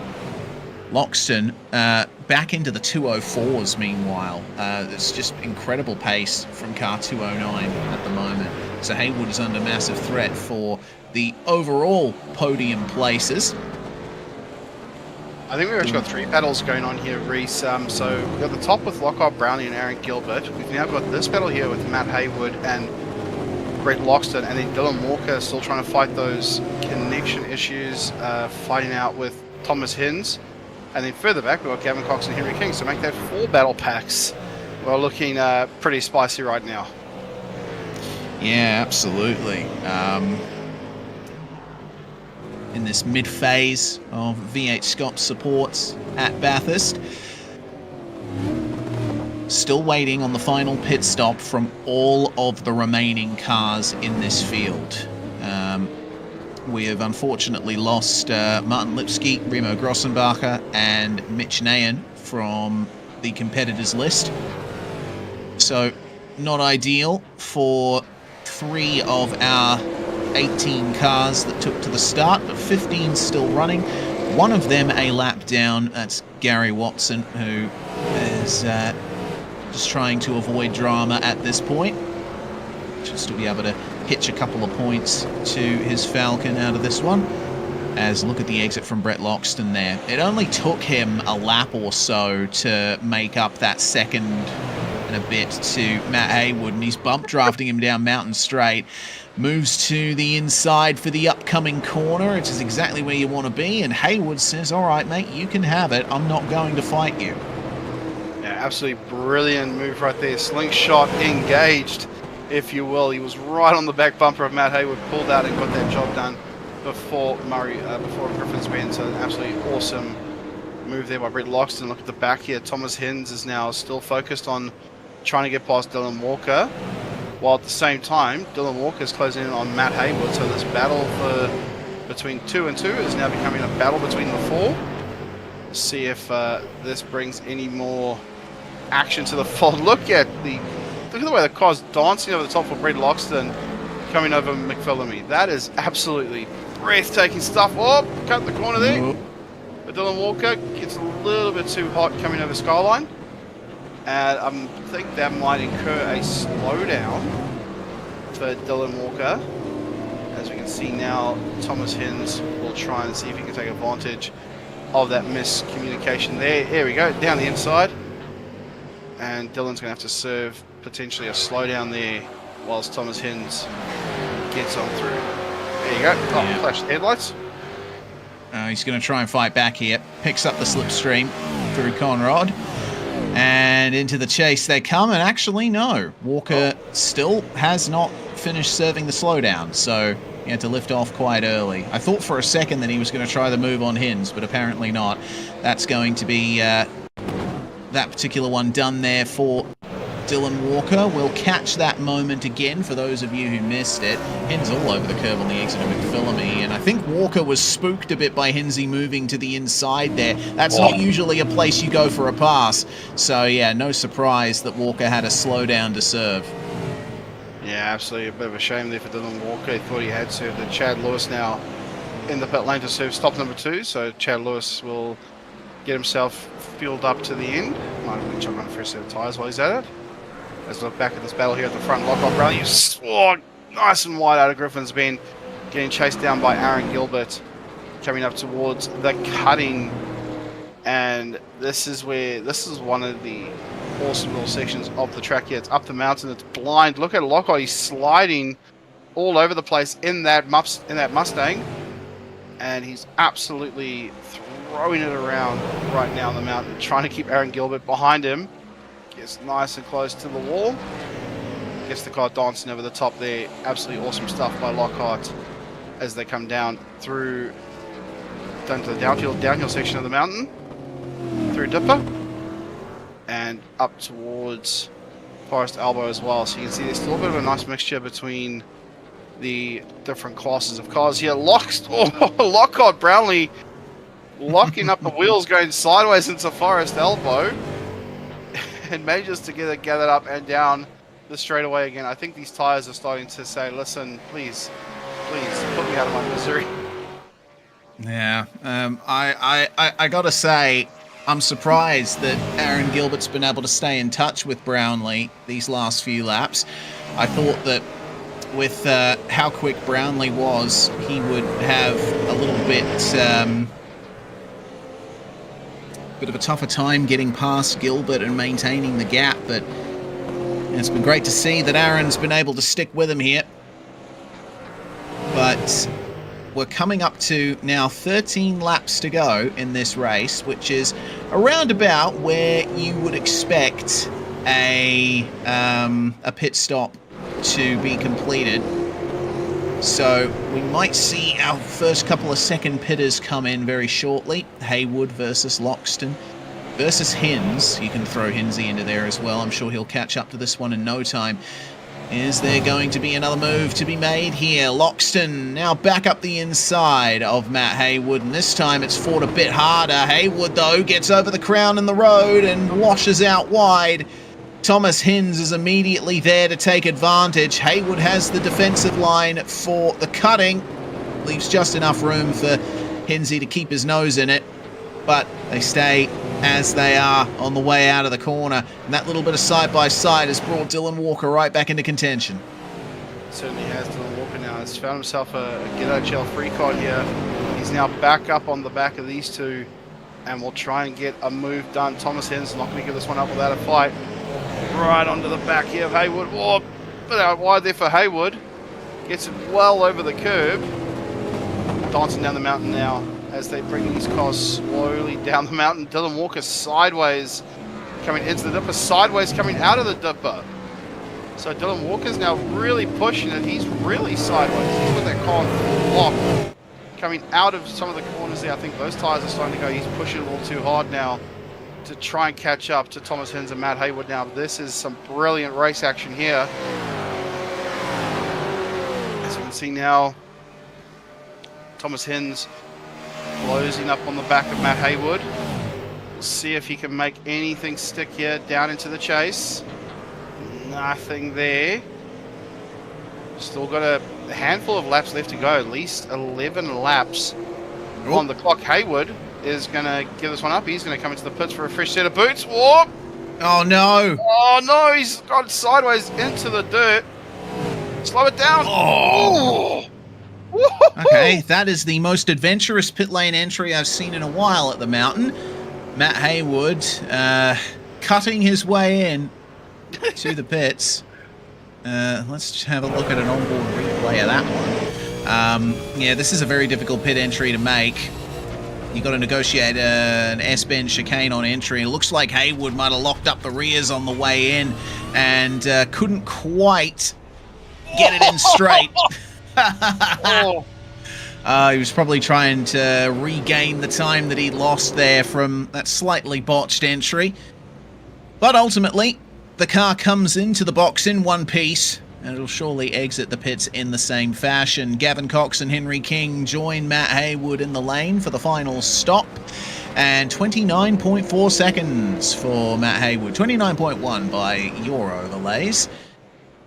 So, pretty consistent with what we've seen from the 2014 cars so far. Now I've got to wonder how that's going to compare here with the potential final stops coming up for Brownlee and for Walker, because I was thinking that those cars would end up having an incredibly short final stop. Oh dear, something's gone wrong for Brett Loxton. He has gone into the wall. That looks like at Griffin's Bend. No, that's the elbow. Oh dear, okay. He was facing in the wrong direction. Yeah, that doesn't look too good. I'm wondering if that might have been contact with another car. The safety car has been called as a result. There is no wall opening close by that Loxton can maneuver the car into. I think the engine's gone on that thing, and no surprise to see there's an immediate response from everyone else. Lockhart Brownlee and Aaron Gilbert come into the pits, and you'll see Thomas Hins emerge behind, and Dylan Walker too.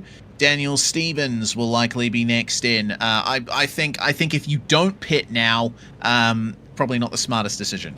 Yeah, it certainly is. I think I think this is the best time to take advantage of the safety car and also get that last stop out of the way, get your fuel and tires, get what you need to get out into the front of the pack, make it work for you. You can see perfect stop by everyone here. Lockhart Brownlee, first one in, first one out. We'll see if Dylan Walker might beat out the 20, maybe one or two, or the 2014 cars. And Dylan Walker's stop is done. Thomas Hins is done. So they'll come out as well. And here you can see Dan Stevens there in the back. So Dylan Walker has beaten out both Aaron Gilbert and Thomas Hins out of the pit lane due to the shorter stop times that the 2019 cars need to take. So that has given a get out of jail free card for Dylan Walker right there, and has put him back up into not only second place overall, but right up behind Lockhart Brownlee here. Take a look at the replay now. Brett Loxton down into Forest Elbow. Oh, locked it. And a big, yeah, you can see there's just disappeared off screen. So a massive failure for Brett Loxton. Here we go, on board. And okay, so we're hearing from the producer the clutch has gone in, and just before he gets off the screen, I wonder if it's maybe not a hardware failure. Yeah, I think it might be. I think it might be a failure of some kind, because yeah, it did sound like the clutch went in. But in any case, let's listen in. Yeah, I'm not sure. Yeah, just because it's definitely clutch in. The problem is, like, that is a very typical part of the circuit where you see rear tires locking up, because that's right where the crest is. That's exactly where he started sliding.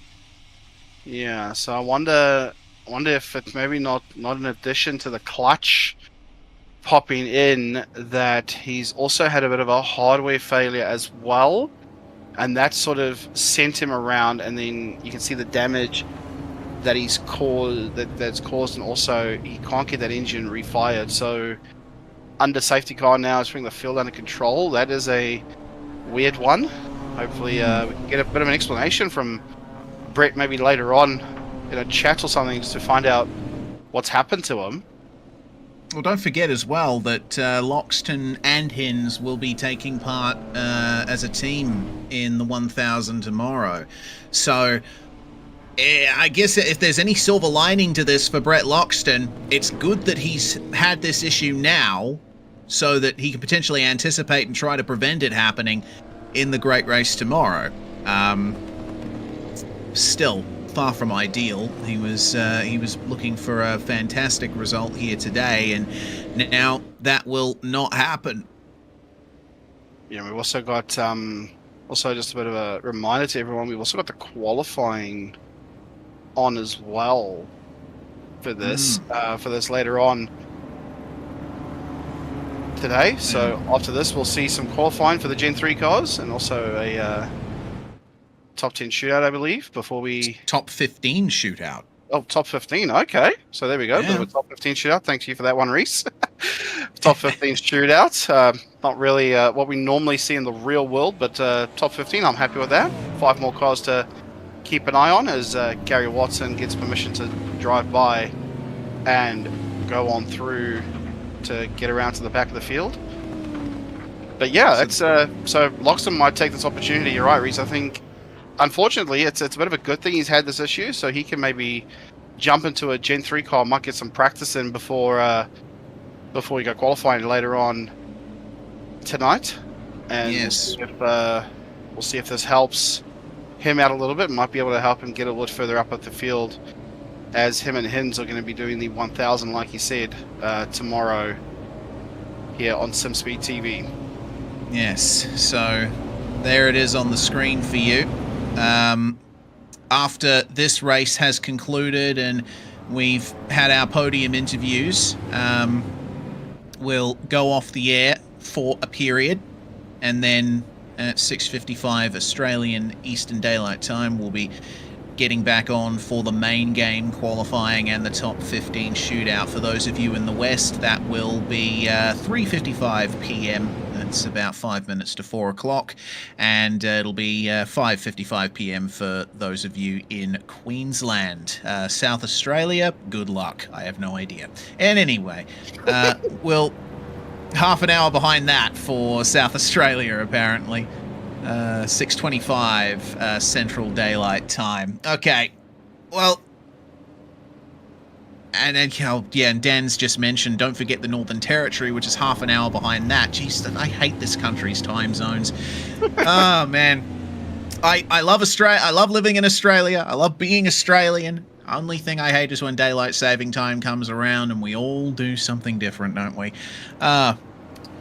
Anyway, we are within 10 laps to go here in the V8SCOPS supports V8's 250 at Mount Panorama. Lockhart Brownlee and Dylan Walker have resumed the top 2 running positions here. As you mentioned, Brandon, much quicker pit stops, as we anticipated from earlier on in the race. Only 14 seconds or thereabouts they spent in the box here when they came in. And I think if the race had stayed green, at the very least, Dylan Walker may have had a couple more problems, maybe, getting that one done.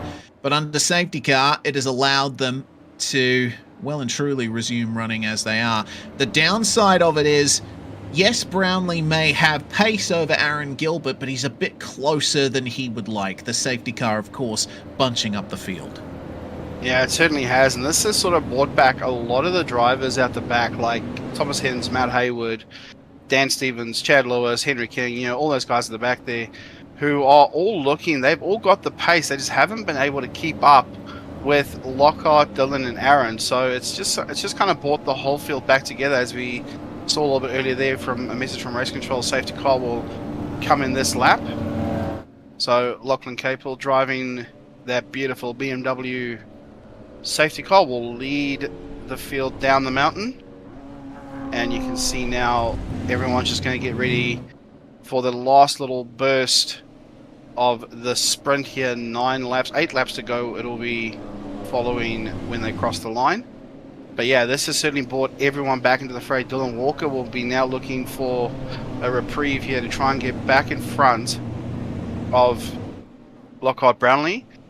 And I think this has sort of given him a get out of jail free card. As I said before, you can see it just giving the tyres a little bit of a warm up there. But yeah, this has certainly given Dylan Walker a bit of an extra chance now to get past Lockhart Brownlee and get another win, extend that championship lead out a little bit more. Safety car pulls away, and the field falls under the control of Lockhart Brownlee. And speaking of Brownlee and Walker, some information for you all if you're interested in the championship fight between these two in the 2019 class.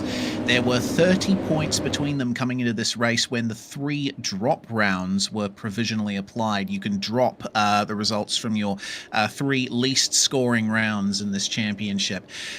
So basically, if they finish in this order, Lockhart Brownlee winning with Dylan Walker in second, these two will go into the final race at Sandown tied on points, and it will be an out-and-out race between them. That is going to be fantastic. Let's see how it works out here as we get ready to go racing once more in V8SCOPS supports.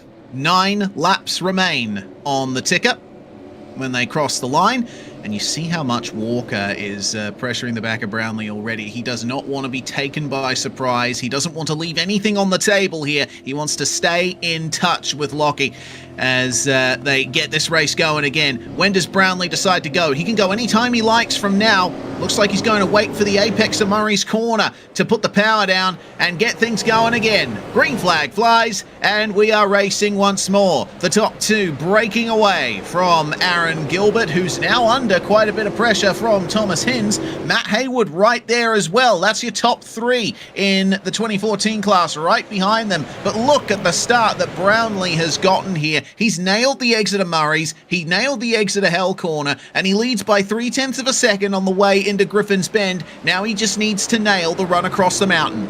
Yeah, it's absolutely brilliant restart there by Lockhart Brownlee. He certainly knew when to put the foot down, was running when he would do it. Look at Dylan Walker on the flashes, trying to get under the skin of Lockhart Brownlee, get him to make a little bit of a mistake as he can get a little bit closer. Look how close he is. Oh, slide for Brownlee. Oh, okay, there you go. Brownlee gets a little bit skated. The tyres will be a little bit cold, but they'll be fresh. We'll see if he can maintain this gap. Oh my goodness, Lockhart Brownlee. He is pushing so hard here to try and get a gap over Dylan Walker. He might be putting his own race in jeopardy. Just need to keep it clean, keep it out of the walls, keep the car straight on the exits. You're going to need every bit of tyre life you can muster out of these fresh tyres for these final 9 laps or so. He's a bit deep in the elbow, but it looked like Walker made a bit of a mistake as well. So they're looking a bit scrappy here as the tyres get up to temperature. And this is the point where we start to see the 2014 cars make their gains. Gilbert, Hinz and Haywood are shadowing them here down Conrod. Chad Lewis and Daniel Stevens are battling over 6th place overall behind them. And it looks like there's a 5-way fight for 9th between Cox, Bradbury, Bruns, Slater and Pavlovich. Everyone has their own bit of racetrack to try and stake a claim on here. Look at Haywood there in the foreground. Moves up the inside of Thomas Hinz at Murray's corner, but he spins it on the way out of the final turn. And Haywood will fall outside of the top 7, maybe even the top 10 at this point. There goes Bradbury past him.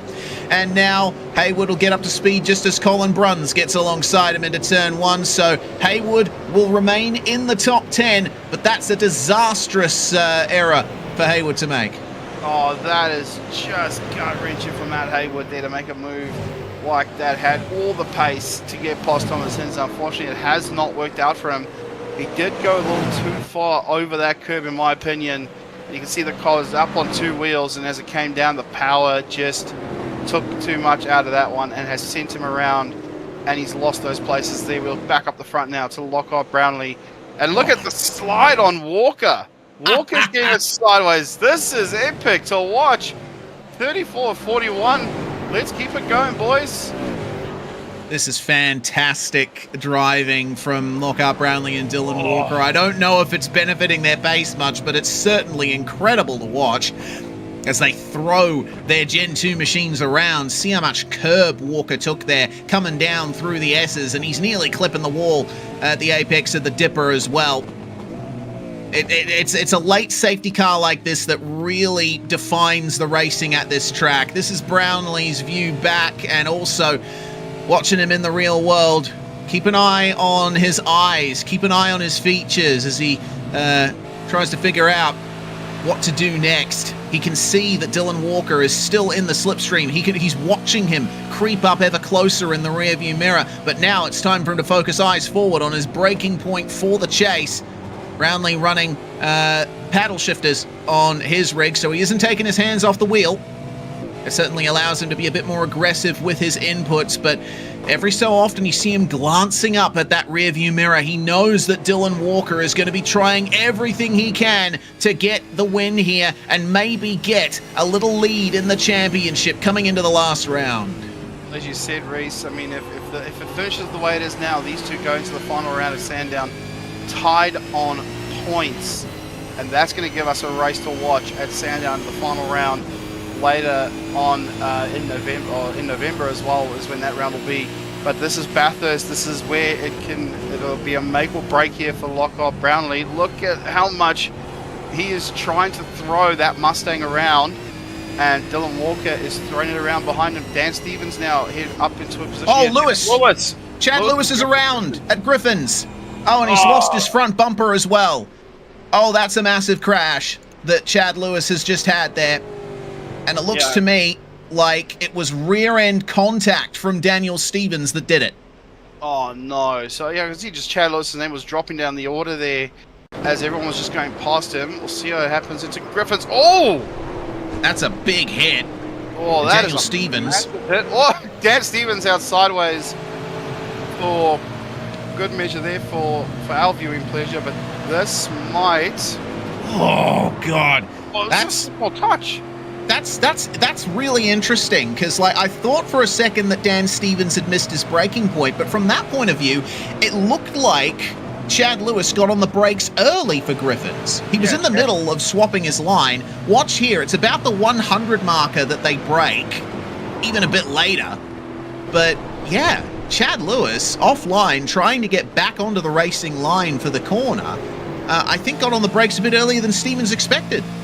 Yeah, I wonder what that might do for race control here.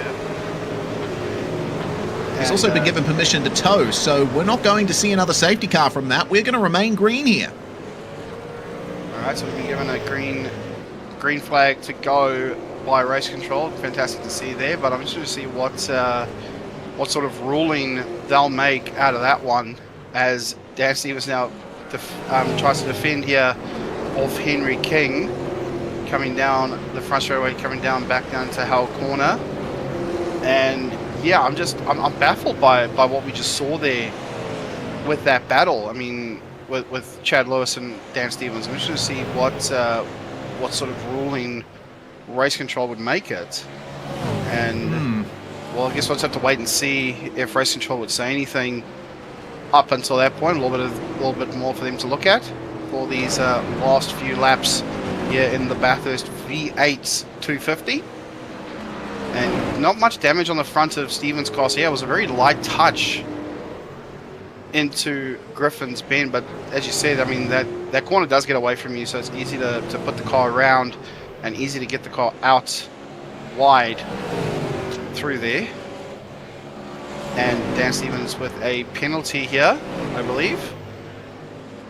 Or is that just is that still pending at the moment there? Oh, there we go. Oh, there it is. Oh, no. Daniel Stevens given a drive-through penalty for the contact with Chad Lewis. I don't know how happy he's going to be to hear that. I mean, you're never happy to hear that you've been given a penalty, but maybe from Dan Stevens' perspective, he was caught out by Chad Lewis jumping on the brakes there and also moving across the circuit too. But I'm sure there will be some discussions about that later on here. What is for certain is Chad Lewis has retired, so that is not ideal for him. So now we move back to the front of the field. It's going to be 5 laps to go for Lockhart Brownlee and Dylan Walker. And Mr. Yeaman, behind the scenes, has given us a little bit more maths for the championship in these 2019 cars. Lockhart and Dylan also have 7 wins each this season coming into today's race. If Brownlee wins, he will have 8 wins to Walker's 7. So that basically means that this has the potential to be a championship tiebreaker as well. The final race would also be a championship tiebreaker for the stats. This is really turning into a scintillating championship fight right at the end of the season. Oh, this has certainly been one that you want to keep an eye on for sure. This has been a very close championship fight. These two have traded wins and traded positions like they were playing chess or something. I mean, this is just an easy swap right here. Look how close now Dylan Walker to Lockhart. Lockhart just grazes the wall, and Dylan now on the flashes, trying to just make Lockhart make a mistake here. He's very, very close here, over the top of McPhillamy. Oh, but Scasey up the side, down to the skyline. Oh, geez. Down the slippery dip. Let's go. Please, let's go. I mean, you can't get it better than this, Reese. I mean, you cannot get it better than this. V8s and Bathurst go hand in hand. I said it at the top of the show. This is fantastic stuff to see. You can see how hard Lockhart is fighting the wheel of that Mustang. Change of car for him this round, giving us a Pepsi Max-esque delivery. Dylan Walker, a rival of his for the season, has been flying this one. And he, like I said, he got himself a get out of jail free card. The safety car helped him. He secured a couple of positions in the pits. This is gonna be close. Oh, look at the run. Look at the run from Dylan Walker. Oh, no. Oh, side by side on the way into Murray's corner. With 4 laps remaining. Is Walker going to let Brownlee have the inside, or is he going to try and fight it? Brownlee makes contact with him on the way into the corner, and Walker has to wash out wide. That gives Aaron Gilbert a chance to slip through into 2nd place overall. And there's a championship to think about for the 2014 cars as well, as Dylan Walker tries the cutback there on Aaron Gilbert. Aaron is the championship leader in the 2014 class, and if he still takes this win here today, then he will have wrapped up the championship with 1 round to go. Got to think about that as well. And it looks like he won't be fighting Walker too hard. And don't forget, while Aaron Gilbert is fighting with Thomas Hinz here for the 2014 class win, remember Hinzy is Hinzy isn't a wild card for this round, so there's still points on offer there. So this could be interesting for Aaron Gilbert. If Hinz gets past him, he will take that championship fight to the final round in the 2014 class as well. But Haywood is Gilbert's closest championship rival. The gap for the 2014 class championship, though, is 462 points. So it's for a single race, it's 360 points max on offer. So yeah, it looks like Aaron Gilbert will take this championship with ease either today or in a few weeks' time at Sandown. So worth thinking about that too. Brownlee has taken great advantage of that little coming together between himself and Dylan Walker and the little fight that Walker just had with Gilbert. He now leads by 1.2 seconds. It's going to take some miracle here for Dylan Walker to take the win from here. Lockhart's pace is low 206s. Walker can only manage mid 206s at the moment. Still fighting going on back in the field here for 10th place. For 9th place, Colin Bruns, the only car other than Henry King to still be in the same position he started in. Sean Slater making some late gains there. He's already up 2 positions and looking to make it 3. Matt Haywood found his way back past these guys a couple of laps ago and also managed to dispatch Robbie Bradbury as well. So Haywood's worked his way back into 7th. Not a bad recovery for what we saw from him a few laps ago. Yeah, great recovery there from Matt Haywood now. Just wanted to score up, get a few more points on the board. But as we heard now from yourself, Reese, there, I mean, the championship's all pretty much done for the 2014 cars. But I think if Aaron can just secure himself a second for the season, he'll be happy with that one. You can see just how much of a gap this is now pulled now, and look up ahead at the timing tower. You can see there it's a 1.1 second gap now between Lockhart and Dylan. Looking back here at Bruns, Dylan sideways as we see the action back at the front, so he's still pushing that 2019 Holden Commodore to its limits. Aaron Gilbert is just gonna stick in it behind Dylan Walker at this point in time, trying to see if he can make his way up once again. But as you said, you've got to think championship points. You've got to be careful with your championship. Aaron Gilbert, I don't know if he's maybe seen what the championship points is. I think he just needs to just stay behind Dylan if he can. If he can get past, he can get past. But just try and stay where you are. Take this win in your class and you'll be fine. 3 to go for these top 4. And Lockhart's just pulled away a nice gap on Dylan Walker now. So I think that's just given Lockhart a bit of breathing room. I don't think he's sweating as much as he was earlier when he had Dylan right up the rear, trying to make a move for the lead. Coming down into the chase now. Whoa. Oh, I love seeing these cars at the very limit of their grip through that corner. It's an incredible place to see racing from. But yeah, Brownlee, he had gained another 2/10 on Dylan Walker versus the last lap, but that gap has vanished suddenly. They are now 1.1 seconds apart as they start the penultimate lap of the race. Still a lot of contention here from Aaron Gilbert and from Thomas Hinz too. Looks like Matt Haywood is now trying to look at recovering to 6th place overall. He's brought his gap to Gavin Cox into about a second or so.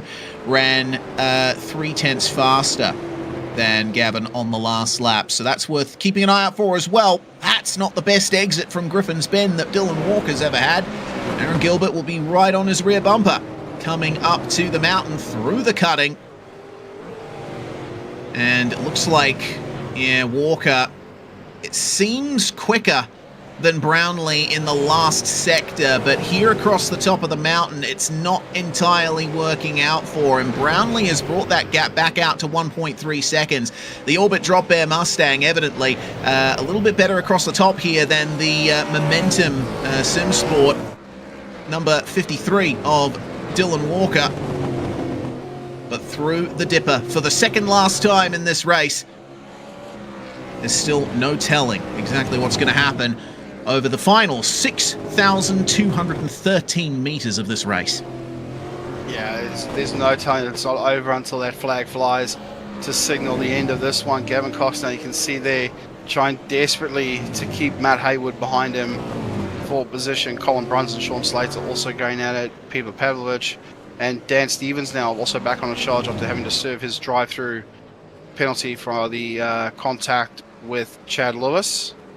Back up the front here, looking back at Lockhart Brownlee, as he will now come up towards Murray's Corner to start the final lap, as the final 6 kilometers of this magnificent racetrack sideways out of Murray's. Barney the flagman waves the white flag to say, come on boys, one to go. Let's see what we can do here. Aaron Gilbert now looks to have settled in behind Dylan Walker a little bit. So I think we'll see. He's got a good run out of Hal Corner, that's for sure. Might look for a move, but I don't think you'd want to be playing stupid games on the last lap when there's a championship involved. Yeah, indeed. Gilbert obviously would be aware of the fight between Walker and Brownlee, and he'll be aware as well that he could wrap the championship up here with this win at Bathurst. So now to the top of the mountain. This is where Dylan Walker's been struggling a bit more compared to those around him, but it's a good exit up the hill through Reed and Silman Park. Position change further down the field. Looks like Peter Pavlovich tried to make a move on Daniel Stevens at Griffin's Bend, but was stuck on the outside, and so Stevens has a little bit of breathing room here on his final lap. Fight still going on between Gavin Cox and Matt Haywood for P6. And things are looking good for them. Lockhart Brownlee, 1.3 seconds ahead of Dylan Walker, coming into Forest Elbow. Look at the slide from Walker here as he fires it immediately to the inside of the final hairpin of the lap.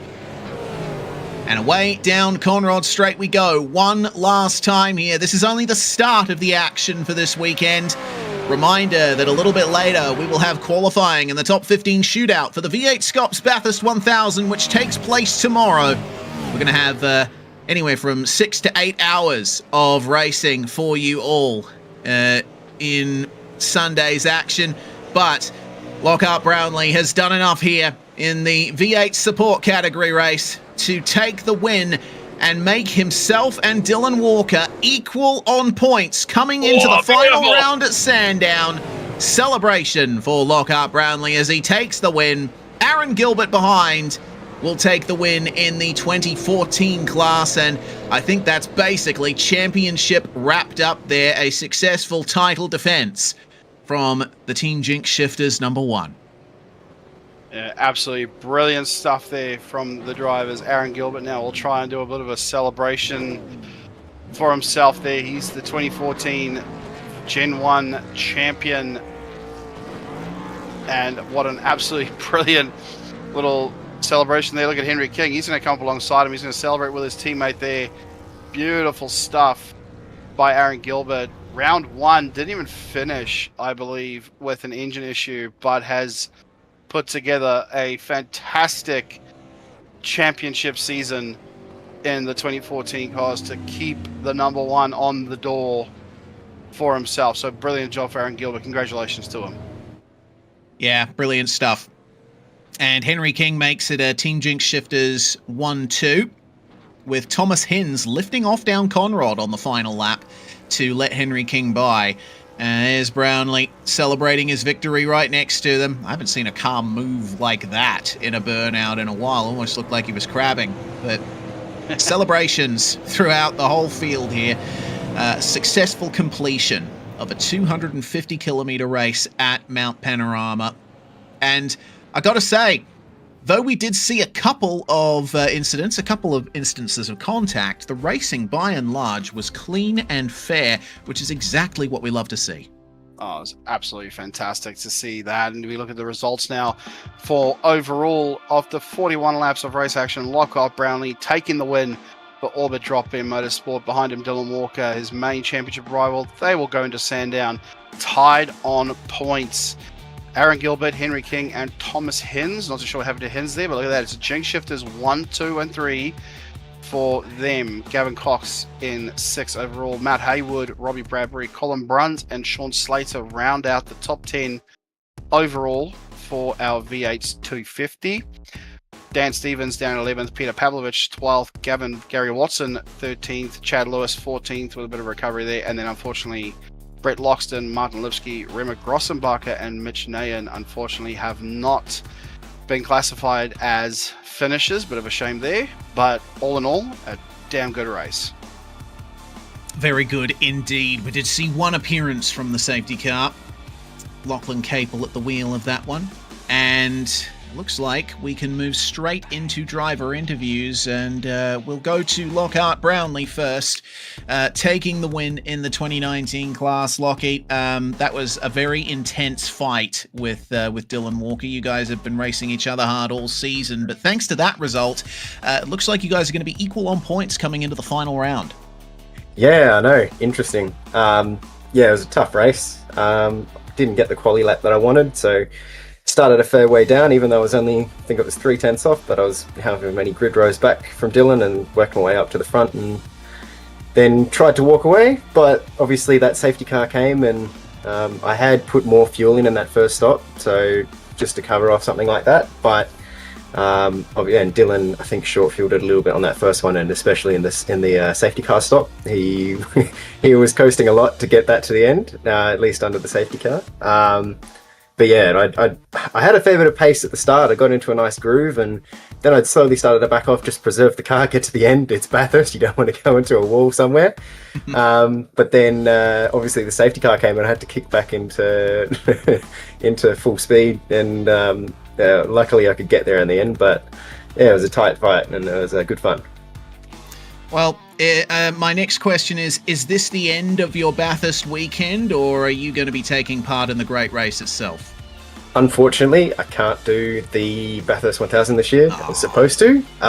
It's just especially because of this race. I'm doing supports today instead of Friday because of GT Pro. I haven't been able to do GT Pro or the SCOPS 1000 this year this weekend because I've got Ivra tonight. I think it starts at midnight or 1 a.m. or something, and it runs through to 8 a.m. in the morning. So that's going to be my Sunday. I unfortunately, won't be able to make the 1000. I'll be on very little sleep and little practice if I did. So, Fair enough. Fair enough. Well, regardless, you managed to race at the mountain this weekend in any case, and you got the best possible result out of it.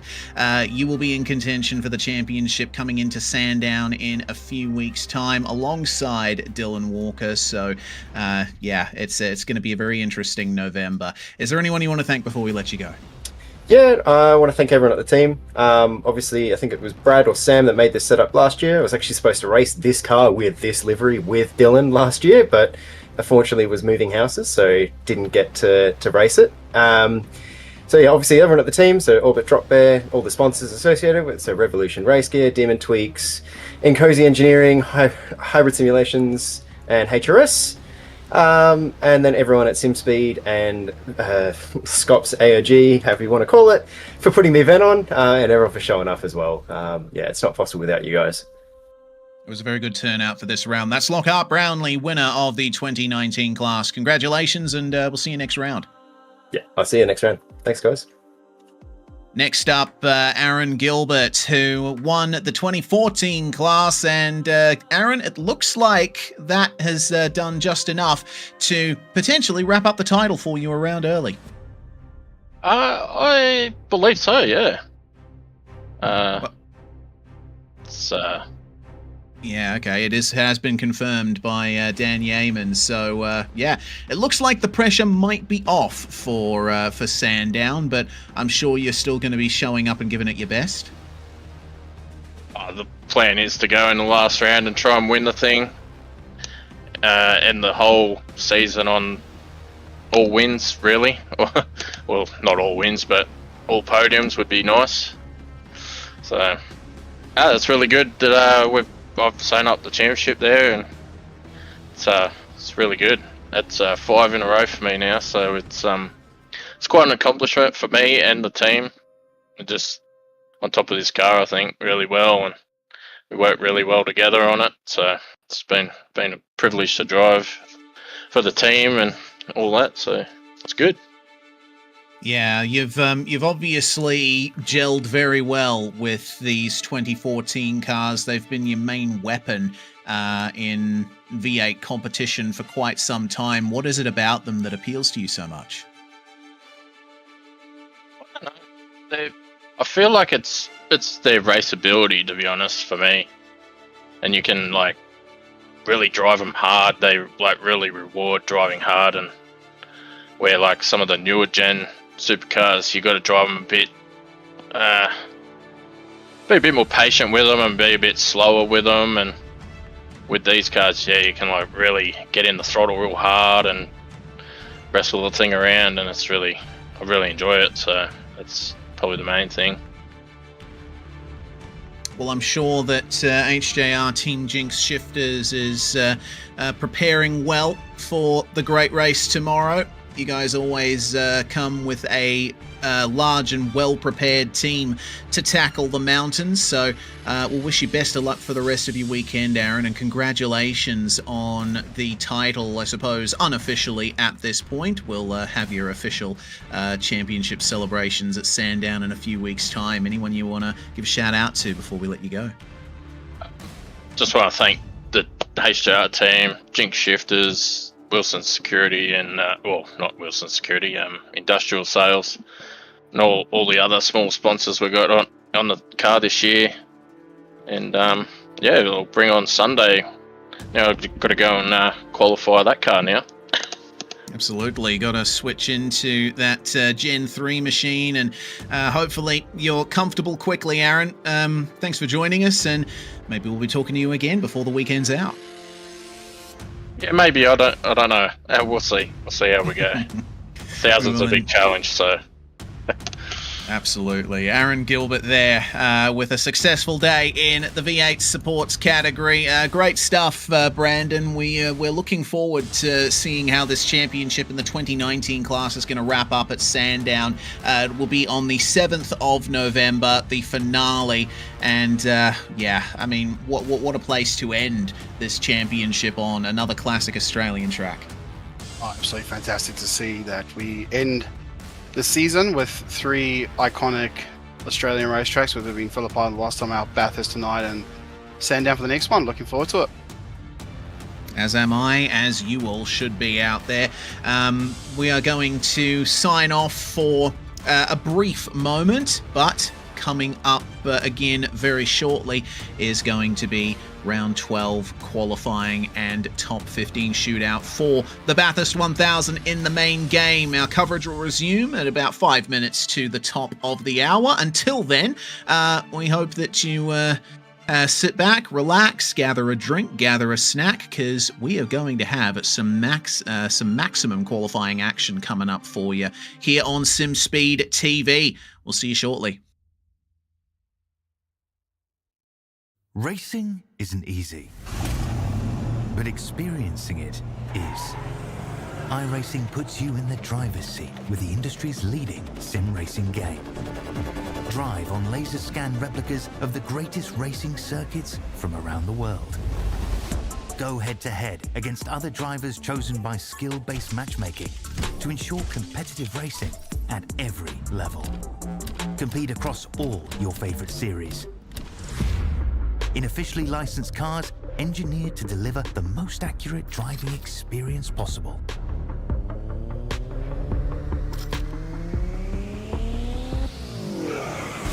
Join a race or host your own with players from across the globe.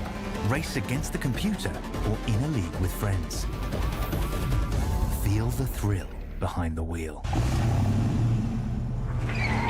Visit iRacing.com.